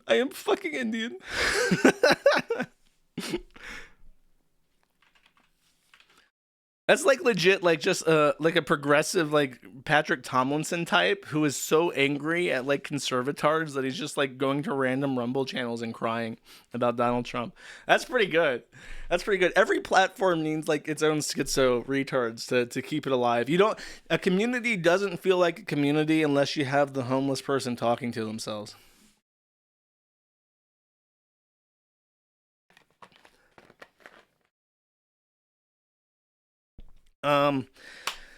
This sounds like a groiper.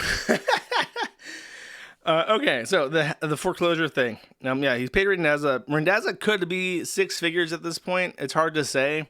The rest of that could have gone to cocaine. It's hard to say. He was making really good money even in 2022, so I don't know. Aaron Imholt, the gay Nazi, said that Rekieta was banging rocks that were massive, so you gotta click your tongue on the roof of your mouth. I'm not doing it. There's a word for that. It's like a uvular click. Types of clicking noises. There are just 5 distinguished sounds. A dental click, which is like when you like summon like a horse, like that's a dental click. Lateral clicks. Lateral clicks are the clucking sound of horses. I don't know what a dental click is. the tip of the tongue and the inner ridge of the upper teeth, like that. A post-alveolar clicks, and in some dialects, bilabial clicks. And one of those is when you do the roof of your mouth. There's only like one language in Somalia that does that. Uh-oh, stinky.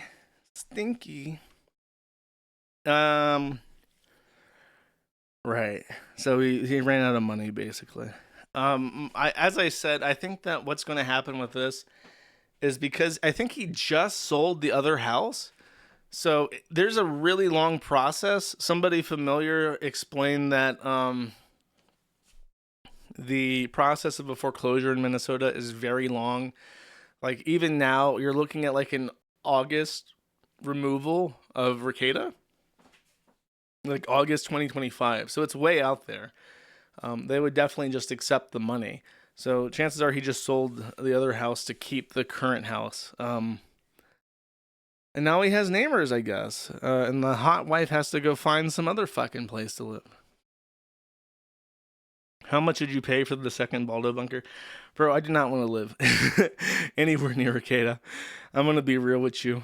I'm going to be real, dog, homie, home slice. I do not want to be near Nick Rekieta. And then I have one little itty bitty update for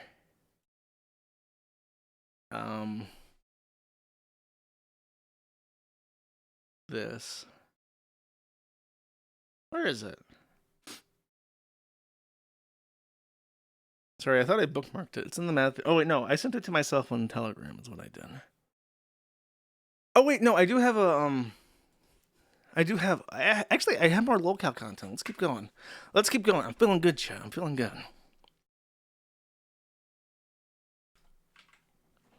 Okay, so that's one. And then there's this video.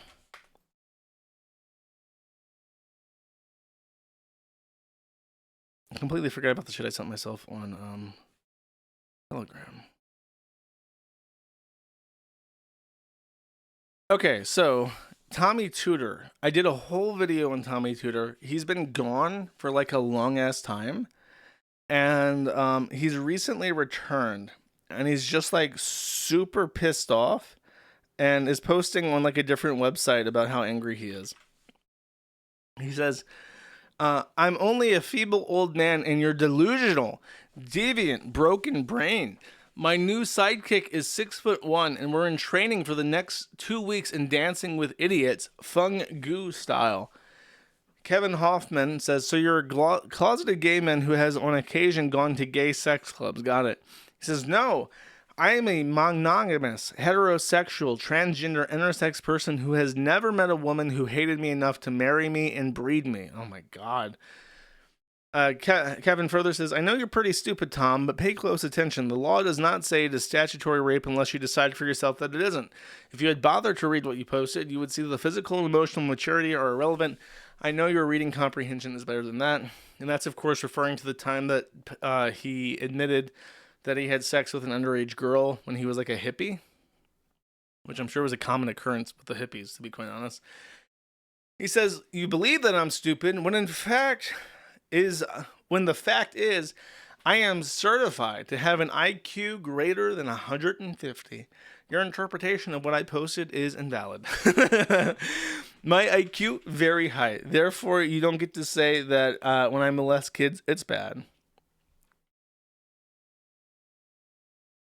Do we not have a Janny? Where is my Janny? Turkey Tom, I'm sorry I made fun of you. Please, come back. Here, I'll make the real drama mean. I trust him. How do I make you a mod? Oh, I can't even do it here. I have to like go to like a different thing and like set you up. Well, give me 1 second because the fucking Jeet is going crazy.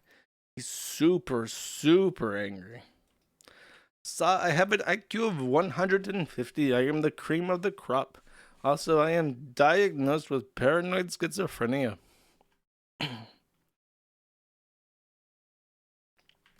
I would like you to invest in my shitcoin. I promise you that my shitcoin will moon 500 times. Please, I'm fucking Indian. Invest in my shitcoin. Okay, Dramamine, refresh and ban the Pajits. You are required to do this by law. Okay, next. He says, you're on putts. If any of your clown asses who think you have an IQ higher than I do take a test and score higher, I've got $100 in your name to the 501c3 of your choice. I'm pretty sure an IQ test, like an official IQ test, is going to cost more than $100. There is no Gaza 501c3 that I support and prefer that you make the donation towards the one we're trying to start. He's trying to start. What is it with everyone trying to start a foundation now? Why am I such a trendsetter, chat? Why is it that everything that I do becomes popular? Then he tags himself and says, if you can record yourself taking the Mensa online test and scoring over 90. So he tags himself and dares himself to take a test. I think on accident because he has an IQ of 150. I will donate $100 in your name to a Gaza 501c3. If you score over 130, I'll bump it up to 500. If it's 150, it's $1,000. I can easily make this bet because I know what I'm talking about and you're too stupid. I was just talking about IQ test. And then he's like setting like the rules and time limits of a fucking, what a fucking retard. We don't know. He's like a granny tranny. There's a whole, I did a person stream on him that's like in 2 parts, and it'll give you the rundown about him and the time he sexually satisfied a dog and the time that he sexually interacted with a minor. And then just generally what he does for a living is he lives in the desert. So he like walks around and tries to find rocks and then tries to like give them to people and be like, these are precious stones. You owe me money because this is a precious stone that I have.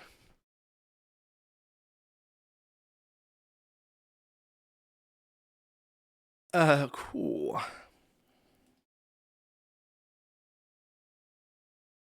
Dude, legit. It's going great. I am fucking Indian. How do I make it like slow mode? Oh, here we go.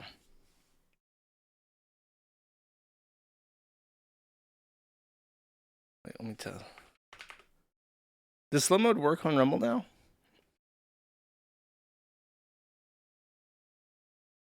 Sorry, the me fixing the stream segment is always everyone's favorite. While it's happening, let's play a nice Jeet, and I'll give you the backstory. All white people from Canada and all white people from USA should be deported to Europe. Also, all white people from Australia and all white people from New Zealand should be deported to Europe. Since Canada, Australia, New Zealand, and USA belong to Aboriginals, natives people. So go back to Europe, whitey. Okay, it does not work. Great. So, I'm going to talk about reasons why I wouldn't date and why I wouldn't marry black women. So the first reason why I wouldn't date and why I wouldn't marry black women is because black women have the second highest rates of STDs, because black women sleep around with every Tyrone, Ray Ray, Pookie, Deshaun, Malcolm, Demarius, Tyshawn before marriage and end up pregnant. And Tyshawn, Demarius, Lamar don't want them. No wonder black women end up on government benefits, welfare, Section 8 housing, food stamps, easily by the government. The second reason why I wouldn't marry black women is because black women are promiscuous. Since I've already mentioned, black women have the rates of STDs because black women sleep around with every Tyrone, Deshaun, Rashawn, Tyshawn, Malcolm, Demarius, Ray Ray, Pookie, who don't want them, and end up pregnant, getting STDs, and black women with multiple kids easily get government benefits and welfare money, like Section 8 housing, food stamps, alimony, child support. And the final reason why I wouldn't marry black women is because I'm Indian and I'm not a race traitor. So yeah, that's one of the reasons why I wouldn't date and marry black women. Because I'm Indian and I'm not a race traitor. Black women are promiscuous. Please help me, I am fucking Indian. I'm fucking Indian. I am not a race traitor. I'm fucking Indian. Please fuck. His name, by the way, this guy, I think he's already DFA'd everything, but people found his videos because, you know, Indian stuff is in the vogue right now. Oh, he got accused of pedo stuff. Okay, great. He's a Canadian. This man's a proud Canadian. He does not want to betray his race and marry no fucking black woman. He is proud to be Indian. But his handle was Curry Cell, and on incel websites, the designation Curry Cell is actually quite popular. Many of the incels refer to themselves as a Curry Cell because it is popular consensus that Indians are the least sexually desirable demographic of people on the entire planet. In fact, certain statistics have shown that the average Indian male has a grip strength weaker than the average white woman's grip. So Indian men are literally weaker physically than white women, which I guess is why white women feel safe to go to India despite. But the thing is that white women are not physically stronger than 8 Indian men. That is the misconception that that people need to learn before they start making travel plans to Hindustan or the Raj or whatever the fuck. I am being completely serious, by the way. So, I just wanted to show this prime example of the best and brightest. All he's trying to do is come to the country and improve it by bringing his multifaceted talents and skills to the workforce. Really nice to have. Thank you, Elon. Thank you, Donald Trump. Let's see. Anything else?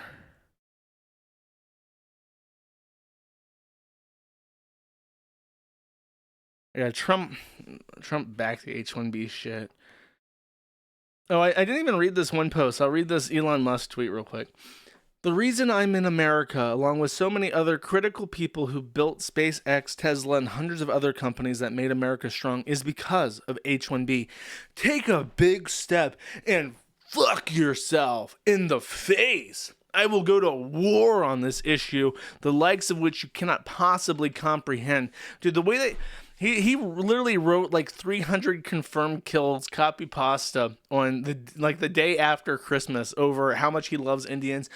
Listen, what the fuck did you say about Indians, you stupid...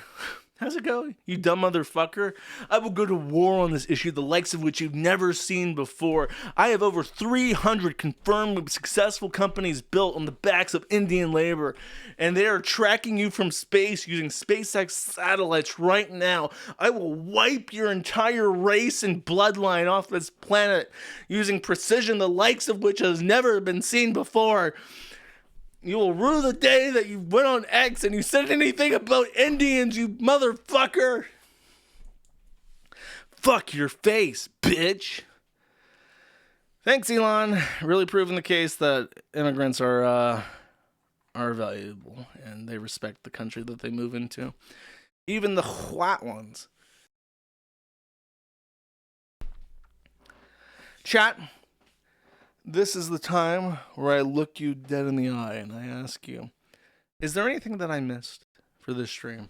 Anything I did not cover or did not cover adequately that you would like to hear more about before I read the super chats? Putknoff says, Elon Musk has a Twitter sock puppet he wants to call using a voice changer. Okay, so real quick, there's an account on Twitter called Adrian Dritman that is popular, conspired to be an Elon Musk sock account. And there was a recent incident where someone using the Adrian Dritman name posted screenshots of Twitter that appeared to be from the Adrian Dritman account, which showed that it had a link for the administrator portal on X. Now, obviously, that could be a fake screenshot or manipulated or whatever. He also used an insecure trip code. The insecure trip code, there's 2 types of trip codes on 4chan. There is a very, very weak trip code algorithm that is from the 1990s that was originally from 2chan. So that, I feel like an idiot. Can I like put text on my screen to tell a normal person what a trip code is? Okay, that's too big. Okay, so a trip code is this password, and then it comes out like this, okay, by your name. So you do Josh password, and then it is displayed as Josh this. However, what you have to know is that this is a very weak algorithm. 4chan borrowed the algorithm from 2chan, which originally created it in the 1990s. It was a way to create like a sort of an account without actually registering an account. It was using a trip code. But it is so weak and so easily broken that trip codes are rainbow tabled, which means that you can take this part and say, I want a trip code that makes this, and it will give you either password or something that just so happens to create the exact same output, because it's such an insecure algorithm that there are multiple inputs that create the same output. Very insecure. Now there is a new modern one where you can do password, and this uses a proprietary algorithm that creates a different output, and that is not rainbow tabled. Adrian Drittman used a insecure trip code, and the rainbow table pulled up what his password was Ashkenazi 420, as in Ashkenazi Jews, but Ashkenazi, as in a Holocaust reference, and then 420 because 420 blaze it. So there is some speculation about if the screenshot is doctored, and if it is doctored, if that trip code is a reference to something. At least that's what I heard. Like, anything that happens on 4chan is fucking fake and gay at this point. But that's what I heard. I don't know if that's actually true, but that's what someone was talking about. As far as his appearances, Adrian Drittman has appeared in certain X spaces, and apparently he sounds like Elon Musk doing like a goofy voice changer, but some vocal linguistic analysis types have said that Elon's South African hoity-toity British way of speaking that's like is extremely distinct and unique and kind of like a hallmark of his way, like his personality. So the guy that does the Adrian Drittman voice apparently doesn't speak like Elon does, even though he's using a voice changer. He sounds just like Musk, someone says. I haven't heard him, so I can't give you a rundown. I've not been particularly interested in Elon Musk shenanigans outside of him promoting the total and utter replacement of all white people in the United States for the purposes of making Tesla stock go up 10% year over year. That's the thing that interests me. If he wants to go around as hashtag Ashkenazi 420, more power to him. I don't really care. The H1B shit is what's more fascinating. To me, at least. No offense to anybody who does find this really interesting. Dittman, not Drittman, sorry. Peak Joshism. Not knowing what the fuck he's talking about. You know, every time I do a stream and it gets clipped on like some channel and I read the comments, there's always someone who's left like a comment who's like mad that I don't have every detail correct off the top of my head. Like, one I saw that just made me shake my head was, I said that Nick Rekieta and Kayla Rekieta were high school sweethearts, and there was like multiple comments like, why does Josh even have a podcast? He never gets anything right. They were college sweethearts, not high school sweethearts. Number one, who gives a fuck? Number two, why do you know this? Number three, why do you expect me to know this off the top of my head? Give me a fucking break. Who cares? You have a lot of details wrong, retard. I don't care. Don't watch. I tried my best. I'm trying to be entertaining. I'm not trying to get everything right all the time. My top head sucks. Yeah, it's my character. Okay. Talk about Patrick. Did I? Oh, dude, I forgot. I even featured this and I forgot about it. Bruh, I'm losing it, bro. I'm spiraling. Not factually accurate. That's right. The only time I feel bad for getting things wrong is when it's like, I don't know, like something really bad. If it's something really bad, I try my best to actually know what I talk about, but even then, sometimes I fuck it up. Because the thing is, chat, is that my head prefers a reality that is more interesting and more fun to live in. So sometimes I just remember things how I want to think of it and not how they actually are. This is my folly. I am such a positive Polly that even my own consciousness is warped and distorted to be a more funny and interesting place. Such is life.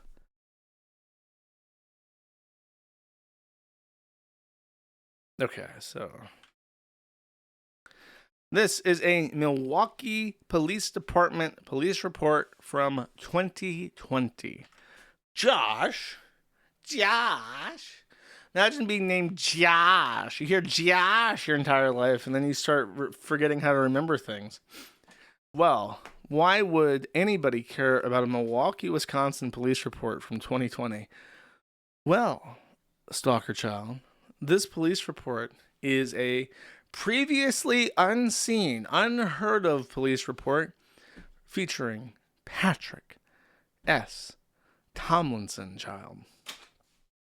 He was simply enjoying his day at and this is, I can't even believe this is fucking real. At 10 p.m., he was leaving Chubby Cheesesteaks. Now, there is an ongoing joke, and I will dare not opine on this because of certain factors. But I have been told by reliable witnesses that Patrick S. Tomlinson is fat. And so the mere fact that he was at a place called Chubby's Cheesesteaks in Milwaukee, Wisconsin, is of some cosmic irony to begin with. But he was there late at night at 10 p.m., perhaps drinking too much. And then he leaves. He was waiting for his order. Tomlinson stated that he was using his Samsung S10 when suddenly he noticed someone grab his phone. He stated that he did not let go of his phone, and then a second subject began punching him in the face. Tomlinson stated that the subjects were able to get his phone away from him, and that they started to flee the area by heading westbound on E North Ave. Tomlinson stated that he chased the subjects to a McDonald's when he then gave up, and the subjects continued north through the parking lot, and he lost sight of them. So, let's break this down. At 10 p.m. at night, a presumably intoxicated Patrick S. Tomlinson was waiting outside for his order from Chubby's Cheesesteaks. He was then using his phone, perhaps childing people on Twitter at the exact moment, when an unknown assailant attempted to disarm the phone from his grip. He refused to relinquish the phone non-violently. And so a second assailant then began to batter him by punching him in his face. Not willing to give up his phone because it's the only way of telling people in 𝕏itter that they are children and stalker children and that they will go to prison, he began to chase after 3 assailants who fled westbound. And after a few blocks, he ended up at a McDonald's, where presumably the inviting smell of McDonald's burgers and fries caused him to forget what he was doing and disoriented him, while the stalker children ran off into the night, never to be seen again. And yes, it is 3. In fact, stalker children, there are descriptions of them. Let's take a look at who these presumably stalker children are. 3 subjects. Subject 1, black male, approximately 5'9" to 5'11", approximately 180 pounds, younger, wearing a white t-shirt with short hair, took the phone. Subject 2, black male, same height, same weight, also young, dark colored shirt, short hair. And subject 3 is a black male, same height, same weight, also younger, wearing a dark colored t-shirt, short hair. So, there he was. Yes, this is live. There he was at Chubby's Cheesesteaks, enjoying or waiting. He wasn't even enjoying his nice slop. By the way, I hate to offend, but kebab is better than cheesesteak. Like, cheesesteak is just hot dog bun, the shittiest slices of beef ever, greasy as fuck, and then like 𝕏litter fake cheese. Kebab is better. Sorry, I hate to break it to you. Everyone in Philadelphia can suck ass. I don't care. He then goes on to say that he was not talking during after. He does not have insurance on the phone. He believes he can track the phone. He was speaking to an employee of Chubby's Cheesesteaks. Oh, an employee handed the officer a phone that was handed to her by a customer no one was saying. The phone belonged to a black guy. Oh, I believe that one of the stalker children dropped their own phone. Okay. And then the cop says that the stalker children that stole his phone have done this in prior instances. They do have surveillance cameras. No conclusion was ever made. They never found Tomlinson's phone. And then after this, he just got a different phone.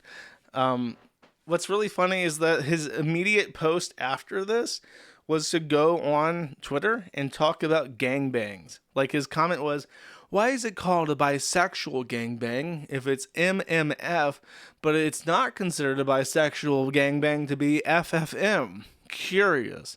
So immediately after being mogged and punched in the face by black men, he was thinking about MMF threesomes for whatever reason. So I'll leave that up to your interpretation to figure out what the fuck the psychological condition was there. And what's also really funny is he made no mention of it. And there's several possible explanations for why. Like, maybe he just didn't want to be racist. Maybe he didn't want to admit that Milwaukee is like a shithole. Maybe he didn't want to admit that he was at a Chubby's Cheesesteaks. And I think also probably the biggest contributing factor was that Tomlinson holds himself as like a big, strong guy.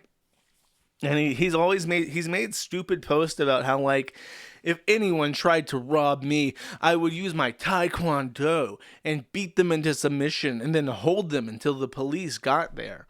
Like, because he was very anti-Rittenhouse, and he was very, like, anti other people who've defended themselves against violent black thugs.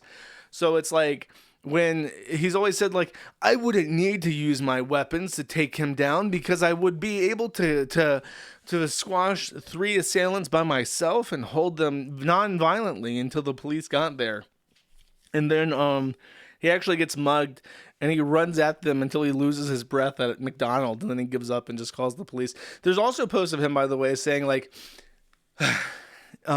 any white man who calls the police on a POC is basically guilty of attempted murder as far as I'm concerned. That's where we're at now. Then, of course, he gets his fucking phone taken. And what does he do? He runs to McDonald's and goes, police, 3 black men took my phone. Please get it back. I need to call people stalker children on the internet. So that's the prevailing theory.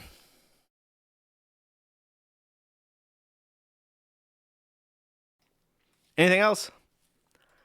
I think that is a wrap up, actually. I can't imagine what else will be there.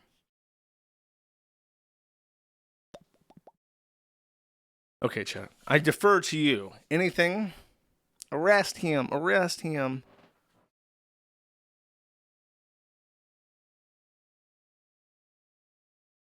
It's simple. If people start killing, it's true. He would run on the pepperoni. There it goes. Oh, over the weekend, I will be streaming on Kick Only the remaining 2 episodes of Life is Strange Double Exposure. And I will probably do that again at the time slot of 6 or 7 p.m. Eastern Standard Time. So I'm back, baby. I'm back. Locale of the year was stolen from Bossman Jack. I mean, listen, Rekieta was up bigly, and he decided that he was going to double check his entire family on black, thinking that he would get a second girlfriend and also tons more money and then infinite booze. Unfortunately, he double checked his entire life and all his family on black, and Evil Eddie rigged that sucker. And now, no family, no girlfriend, no Kokoruski, wife, marriage in tatters, losing the home. And when you think about it like that, it just makes so much more sense. Bossman Jack can only lose so much, but Nick Rekieta, he had so much more to gamba and lose.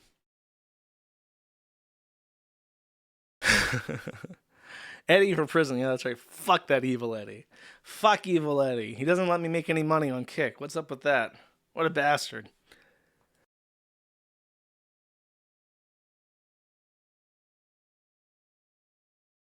The body cam footage. The body. Render unto me.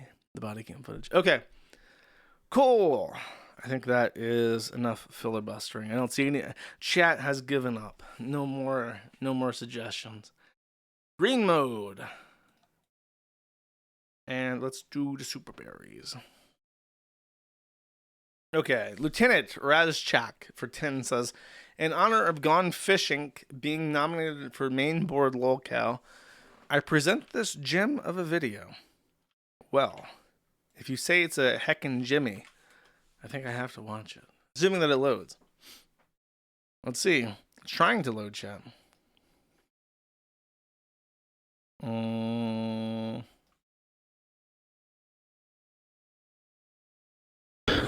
Here's what I'll do. I'll let it preload and we'll come back to it in a second. It is slowly loading. Not Lowell from Kino Chat 2 for 20 says, I hope everyone has a great weekend. Thank you. You too. Appreciate it. Bunker Housing for 3 says, we are so... Oh my God. Ah! Bunker Housing for 3 says, we are so fucking back in a while. Soon, perhaps, maybe we are so fucking back. Real Adonai for 10 says, hey Josh, I just wrote a short story about your adventures in America. Okay, let's see. Why am I Mexican? Cheddar could be here, he thought. I don't get it. It doesn't look... He's made me like a Mexican boy. I don't understand. Cheddar could be here, he thought. I've never been in this aisle before. There could be cheddar here. The Walmart AC felt good against his bare chest. I hate cheddar, he thought. Attention all Walmart shoppers played throughout the store, making it pulsate as the low-tax approved mangosteen juice circulated throughout his powerful, thick veins and washed away his merited fear of inferior dairy products. With a rascal scooter, I can shart in any mart, he said to himself out loud. I'm not Mexican, okay? Very, very inaccurate. Thank you. Pissed Peach for 5 says, hello, operator. Thank you for your work keeping what you do for the internet. The uppercase I internet. Glad to see you made it back without the trans menace lobotomizing you. So far, so good. But never count your blessings, chat. Or wait, no, it's the other way around. You do count your blessings, but you don't count your eggs. That's that's life lessons for everybody. I'm Kai Naysayer for 2 says, land of the free, home of the Whopper. Stay chubby and they can't draft you if you're scooter bound, you fatty fat. Well, they're not going to draft me anyways because I'm old, actually. Humble Guardsman for 10 says, happy Curry Day. Thank you. You too. Happy Curry Day, my dude. Cheese94 for 2 says, have you heard of Watifalist and his recent ayahuasca-induced spurge out? I have no fucking clue what you're even talking about. Sorry. Steen Peden for 1 says, shout out to farmers on Josh's blocks thread. Make me feel bad about laughing about a retard being kicked around internationally. Is Josh Block the World of Shirts guy? Because if not, I don't know. Let me sit on your face, Josh for 1 says, don't drink the tea. Only Brits and poos drink that stuff. Black coffee is the way to go. Black coffee is so fucking bad for my esophagus. Apartment Archive for $30 says, Juice, did you see that low-tax animation in the Maddie thread? No, I did not.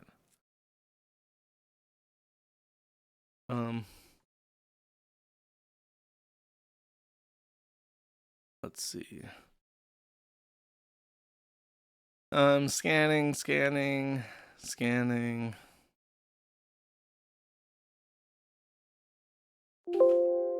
Sorry, a lot of like people been spurting out on the fucking thread recently, so.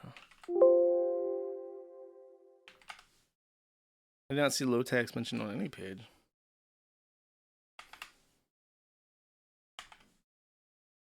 If they don't find it in like 2 more pages, I have to give up. People talking about like coffee and shit.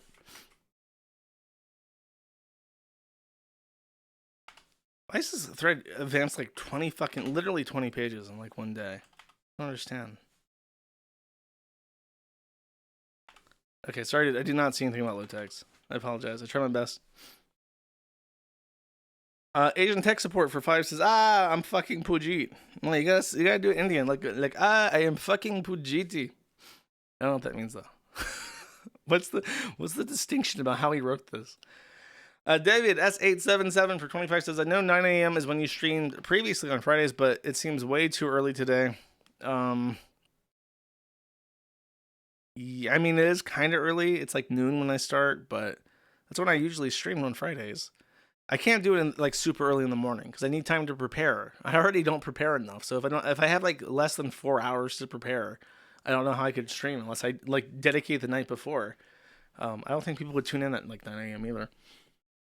Thank you. Blorp Bloop for 20 says, canceled my Kino Casino Gumroad in solidarity. They can get their money again when you get yours. That's kind of mean. I mean, you can always subscribe on Rumble, I think. I don't know if you can subscribe like for $20. There's a gift button. Gift 20 subs. I have to get this. I thought I fixed the sub thing working, but I guess not. Yeah, there should be a way to like super subscribe like there is on Twitch. Come on now. Why doesn't Rumble have the more grifting? That's what it needs. Okay, this video is loaded actually. Supposedly this is a heckin' wholesome video.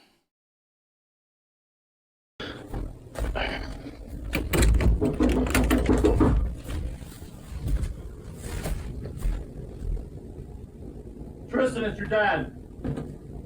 Open the door, please. What? Open the door. What? There's some disturbing text that I'm getting from a friend of yours. Open the door. I need to talk to you. Fuck you. Huh? Fuck you. Open the door, Tristan. Go to hell. What do you mean go to hell? Go to hell. You're not supposed to be here. I just got disturbing text from a friend of yours named Peter O'Keefe. Says you're cutting yourself and you're going to commit suicide? What the hell is that?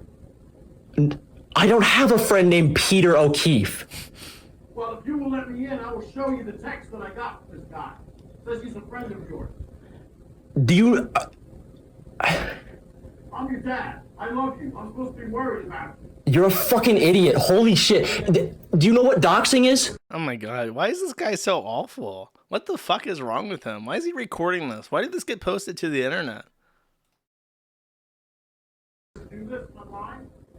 Yeah, people will find your information and I've then... seen you in over 2.5 years, man. For a reason. I'm here now. Okay, you're not allowed to be here. Tristan, I said open the door. This is serious. It doesn't sound staged. Look at my fucking wrists. Open the door. Look at my wrists. You think I'm... I'm here now. Look at my wrists. Open the door. No. Why? I'm not gonna let you in. Why? You're not supposed to be here. You're legally not supposed to be here. And I'm not gonna let you into this house. Why are you doing this to me? Why are you being this way? What did I do to you to make you not want to see me or block me or all? What is all this crap? Come here now, please. Hey, I'm not going anywhere.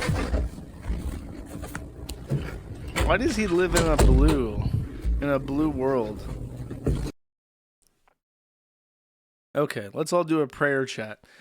Clasp hands. Let's provide our mutual energy. The Bible says that anytime two people gather in his name, he is there. Okay, so gather around. Dear God, if I ever have a son, please do not give him autism. Amen. Thank you. That's our mutual prayer chat. Okay. Vordier for 5 says, ever heard of musician MF Doom? Thoughts on this song? Bro, I'm not playing music midstream. I haven't heard of him, but like I know he died of like chlamydia in the UK and the NHS killed him or something. That's all I know about MH Doom. Thank you. Blorp Bloop for 1 says, dark mode shut-in demanders obsessives need to turn down the brightness on their display. My display, I perpetually use my computer with like blue light filter created to maximum and then like iridescent candle mode. So everything I see is like bright orange. Not even bright orange, but like really dim orange. That's how I function. I don't want to see blue ever. In fact, get this fucking super chat off my screen. Mousecop 5 for 10 says, you're in your 30s, Josh. Time to switch to sugar-free Monster for all your caffeine needs. I mean, the issue that I have is that it's carbonated, and I don't want to like drink like super acidic carbonated beverage again, because that's why I wanted to get off of cafe like drinks. Humble Guardsman for 2 says, "May our enemies become like dust before the wind." I don't know what that's a reference to. I like may my enemies be ridiculous. That's better. Blurp Bloop for 5 says, Foundation, and Empire Second Foundation, Super Mega Foundation, do it now. I'm doing it now. I am doing it. I am doing it. Borglak for 5 says, if Tarn Adams made a game called Gorf Fortress about you drinking black coffee, what would you do? What the fuck kind of question is that? I think Tarn Adams is too busy sucking off trannies and making tranny dwarves to make a new game about black coffee. Banana Plugs for 10 says, hey, happy pizza day, Josh. You're my favorite Slav always. Thanks for the Christmas well wishes. My wife wishes you a family of your own. Oh, thank you very much. I appreciate it. Banana Plugs for 5 says, correction, non-Slav. Also, did you talk to Crunklord about OpenZFS? I did not. You should probably just message him, bro, on the forum. All Else Fails for 20 says, Fuentes could have moved the same distance from Chicago but lived in Indiana and been able to own weapons and had a GOP-run state with GOP taxes. Coulda, woulda, shoulda. In fact, you could make it a 501c4 foundation like America First Foundation in Indiana without registering for state charity licenses either. Imagine that.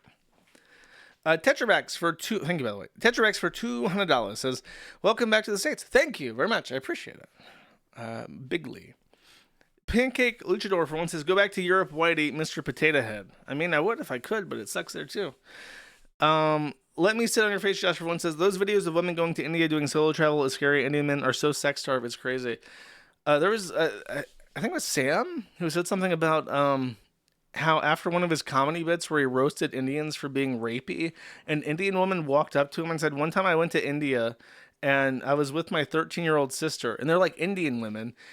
She said that the Indian men on the train like pulled off her pants in the middle of the public transit to like sexually harass her and shit. Scary, man. I wouldn't go to India. Who the fuck would go to India? I would never, ever, ever go to India. India and Africa, never, for any reason. Ever. For any fucking reason. Kersey for 5 says, thanks, Josh. You're welcome. Appreciate it. Hickey Slick for $100 says, don't worry about Chicago being a shithole because the Dove is going to clean those streets up. He's a vigilante hero America needs in these dark times. Is this like a video of like a fake superhero?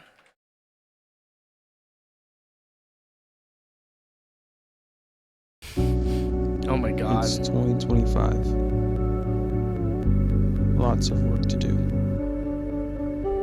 People may see me, think I'm a freak, a loser, an idiot, a child, a cosplayer. Black. Just some mentally ill individual that needs help. A man-child that had... Why does this have 126 views over 2 days from a guy with 300 subscribers? How did you find this? Hasn't overcome his dreams. How did you find this? When will this world stop acting like it don't need fixing?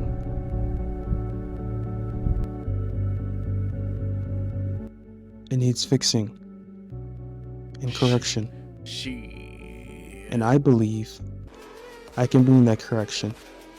And that correction is coming this year, whether you like it or not.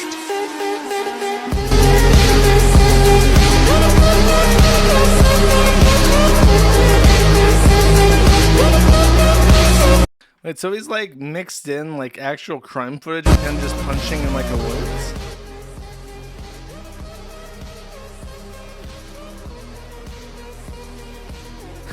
Wait, why did he include a map of Chicago from like a German broadcaster? Nord, Süd, West? Is that even German? What the fuck? Is this Dutch? What the fuck is this? What? Nord and Süd are German, but West? That must be Dutch. That sounds retarded, so that must be Dutch. Mission? Good question. The mission is to make Chicago the safest city in America. You may think it's impossible. I don't blame you. Who am I and who are you? May God help me. I shall be with you. So I will stretch out my hand. You shall do my wonders. How did this get like a bunch of comments? Does he actually have like fans in Chicago? You can't defeat a bullet with the bullet. You defeat a bullet with a shield. Bro, I don't know what the fuck's going on in Chicago, but my optimism for the city has not been improved by what you've shown me. Hickey Slick. Thank you, though. Lord Bloop for 2 says, Bossman was so much more entertaining, though. Free man Bossman. It's true he was, but that's not what we vote on. Mosscap 5 for 20 says, Patrick Tomlinson actually gave a description of the robbers to the police sketch artist. Check this out. Oh my god. I'm sure that this is accurate, a description.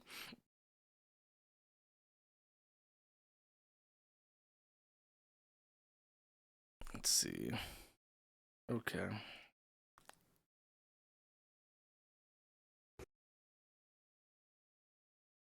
You know, you just made me have a thought. All right. I don't know. Maybe even bigger with the afro.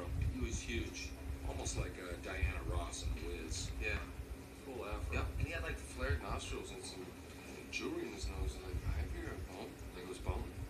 Kind of big lips, like one nostril bigger. Why did you film this literally off your television? Okay, I got you. He's describing black people, but unfortunately, you recorded this off of fucking CRT television, and it's just like the worst quality ever. I'm sorry to disappoint. I got you though. Crispy Legs for 10 says, Happy Friday. Thank you. Happy Friday to you too. Blurt Blue for 2 says, I hate ungrateful children so much. This could apply to many people, but yeah. Cino for 2 says, how was your jet lag, Lamel? It didn't matter because I got so incredibly sick I didn't need to worry about it. The false copy is Hunter Fuentes says, have you seen the Discord about the UK grooming blowing up again? Americans are finding out that white girls are actually being butchered into kebab meat and sold in the streets and can't believe it. Nothing is going to happen. Dude, the UK are the dumbest fucking people. There is not a single person in England, except maybe Carolyn Farrow, who actually deserves to be saved from the United Kingdom. It deserved to be bombed into fucking oblivion in World War II. It deserved to have been taken by a tidal wave, like the lost city of Atlantis, for the last 400 fucking years. And now it deserves everything it fucking gets. There is not a single person worth a shit in the UK. Nobody's coming to save you. There's nobody worth a damn running for office. It's over. It's fucking over for everybody on the fucking island. And guess what? You suck so fucking much, you deserve it. Everybody in the UK fucking sucks. I'm so, like, the British people are so fucking nasty, so fucking awful, so horrific to fucking talk to. You can't get along with them. They're just terrible. They're so pretentious. I've heard my entire fucking life from every smarmy tea-sucking faggot about how much better the UK is. At least we don't get shot doing me maths. Like, at least we got healthcare. At least we don't go bankrupt getting healthcare. Yeah, but your children get ground up into fucking pepperoni in the pepperoni basements. That's what happens to you. That's what happens to you. Oh, at least me kids, at least me little babies don't get ground up into pepperoni in me basement. Oh wait, they do. They do get ground up into pepperoni. Oh, shucks. I guess your country fucking sucks after all. I guess I was right. And you're terrible. And you're terrible. And you live in a terrible place under a terrible government, under a monarchy that we overthrew 250 fucking years ago for a good fucking reason. Damn. Fuck, I hate England. Foxes for 5 says, does Josh perchance have the carbonated grimace? Now I do. Sneedo for one says, "Hey Josh, have gas prices changed since you were last here in the States? You missed when they were $4 to $7 a dollar here in 2021. No, they're very cheap. I'm a little bit surprised, but I assume that has something to do with the election. Because I remember that Joe Biden emptied out like the Strategic Petroleum Reserve, and I'm pretty sure they do that every fucking election to like win votes." Pancake Luchador for 2 says, "Have a good one, gosh, and happy pizza day." Well, I haven't had pizza in like 2 months, okay? Chill out. Thank you. All those fellas for 50 says, YouTube link. Okay, let's see.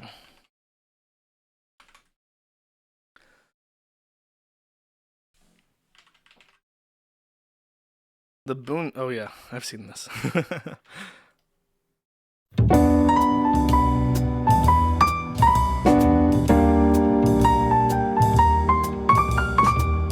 What nigga? Hey, I got niggas. Punk ass, bushy ass, hook ass nigga. What nigga? Elevated nigga. Nigga the evil. Nigga. Nigga. Tell these niggas. He sending niggas some free CDs. You high yelling nigga. Nigger and nigga. Big nigga lips. First nigga on the street. So diddy ass nigga. Black, Jungle Bunny, Mama. Nigga. The savagery of the Negro. Gay ass nigga. Catching runaway niggas. These niggas. You get mail, nigga? Fuck niggas. Nigga, you bullshitting? Feel niggas. Bitch ass nigga. Nigga. Nigga, please. Nigga, please. He's my favorite nigga in the history of niggas. Really niggas was slaves? Niggas was chasing us? Every red-blooded, blue-gum nigga. Break yourself, nigga. Negroes. Can a nigga borrow a french fry? Nigga, nigga, nigga. Now, how is a nigga gonna borrow a fry? New niggas. Holla at me, nigga. Different type of nigga. Niggas is worthless and lazy today. Nigga, is you gonna give it back? An Uzi, nigga. That's pretty good.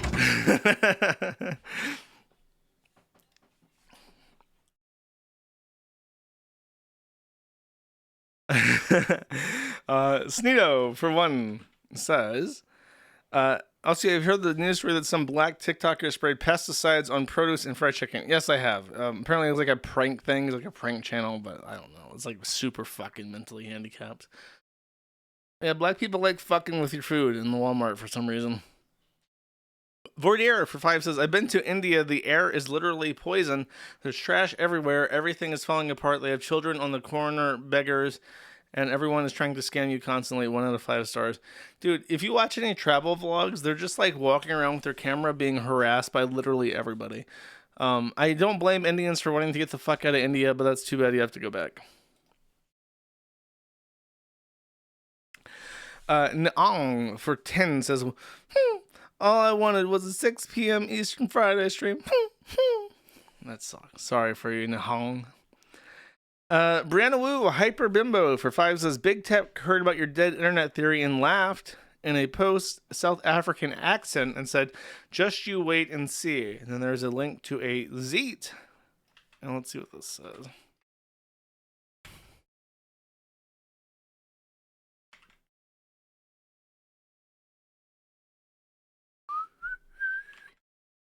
Okay. Instagram has experimented with AI-generated profiles to make the app more entertaining and engaging.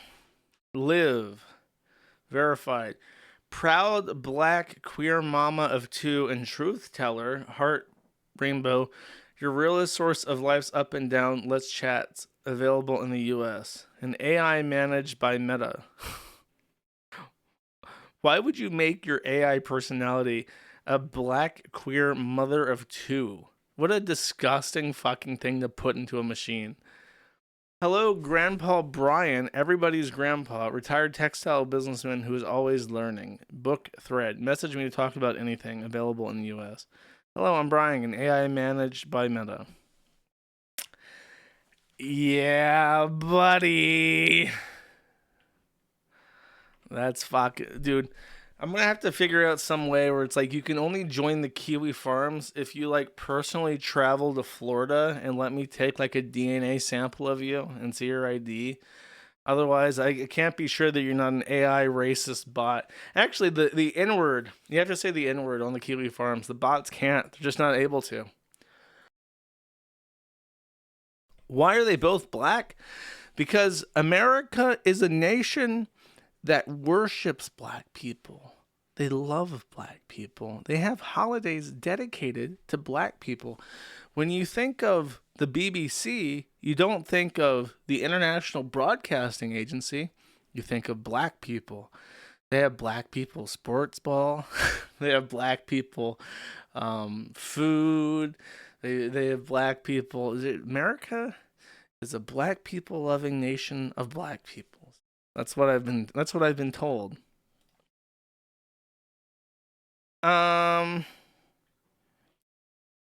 Sneedo, for one, says, also congrats on getting your zitter back and shitting on Blowblax. Thank you. It feels good to be back. Rich Wet Pasta for 10 says, Kiwi Bros will see this stream and say, hell yeah. Hell yeah. That's a good sentiment. I like that sentiment. What a great sentiment. Okay. That's all. Bam, right on time. I've played this song before, but I'm going to play it again because it's Indian, and it's actually a really great song. And in my head, I can think of an amazing music video for it that would be super funny. But unfortunately, it costs a lot of money to animate a music video, so it's just my headcanon for this song. All right. Help me, sir. I am Indian. For the love of fucking God, please help me, sir. Help me. I'm Indian. Bow, bow, bow.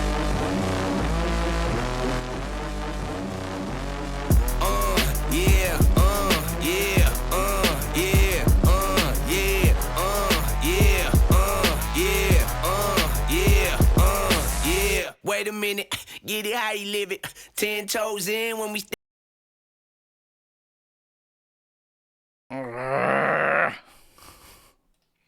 Why does it do this to me? What have I done to deserve this?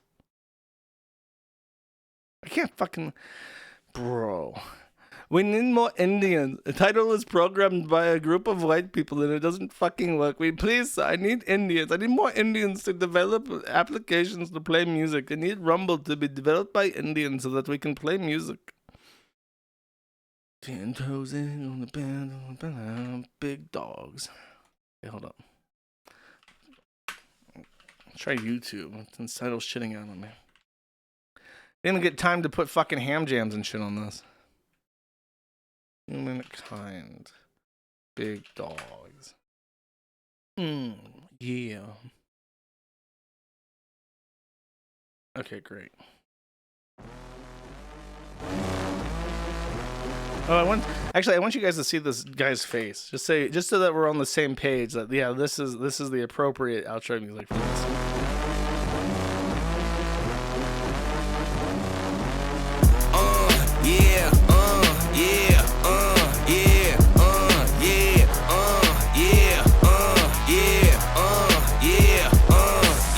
Wait a minute, get it how you live it. 10 toes in when we standing on business. I'm a big stepper, underground methods, top notch. Get the most, not the lesser. Straight terror, product of your errors. Pushing culture, baby, got that product you can measure. Trendsetter, the one who get the winner. Swerving while I'm bumping Patrick Tomlinson. Yeah, rolling through the city with the big dogs. The laws, loyal with me, we ain't got a cow. Selling on silent, put the product in the pillar loud. That's how you make the money pop for everyone involved. And if you don't deserve a cut, then we gon' cut them off. My barber got me looking proper every single time. Fresh fade, getting fitted on that top grade. No, you ain't walking out alive, then what we on. And you know I got it poured for the ones who gone. R.I.P.'s in your memory, we carry on. When I die, they will not bury me, not what I want. Burn my body, pour my ashes in the river, y'all. That's how we knowin' that the flow about to carry on. See, immortality's a fallacy, I prove them wrong. The Southern family gon' carry me the way beyond. Anything you've ever known, anything you've done. They ask me how you get like this, how you live like this. Why you worry about it? Get up on my get up out the way. What you think this is? And we ain't worried about it. Watch your skirt the whip. They ask me how you get like this, how you live like this. Why you worry about it? Get up on my get up out the way. What you think this is? And we ain't worried about you. Watch me skirt the whip. Yeah, swerving. Moving to the money like it's urgent. Hands on God, so I'm in it like a surgeon. The skin color like the bourbon. Worldwide sign and we face closed curtains.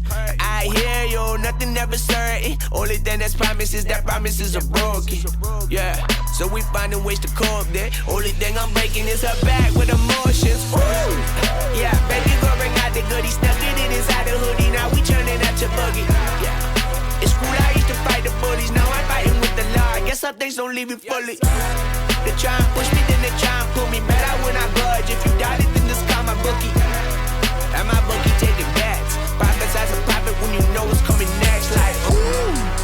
Yeah, baby, go bring out the goodie. Stuck it in inside the hoodie. Now we turning out your buggy.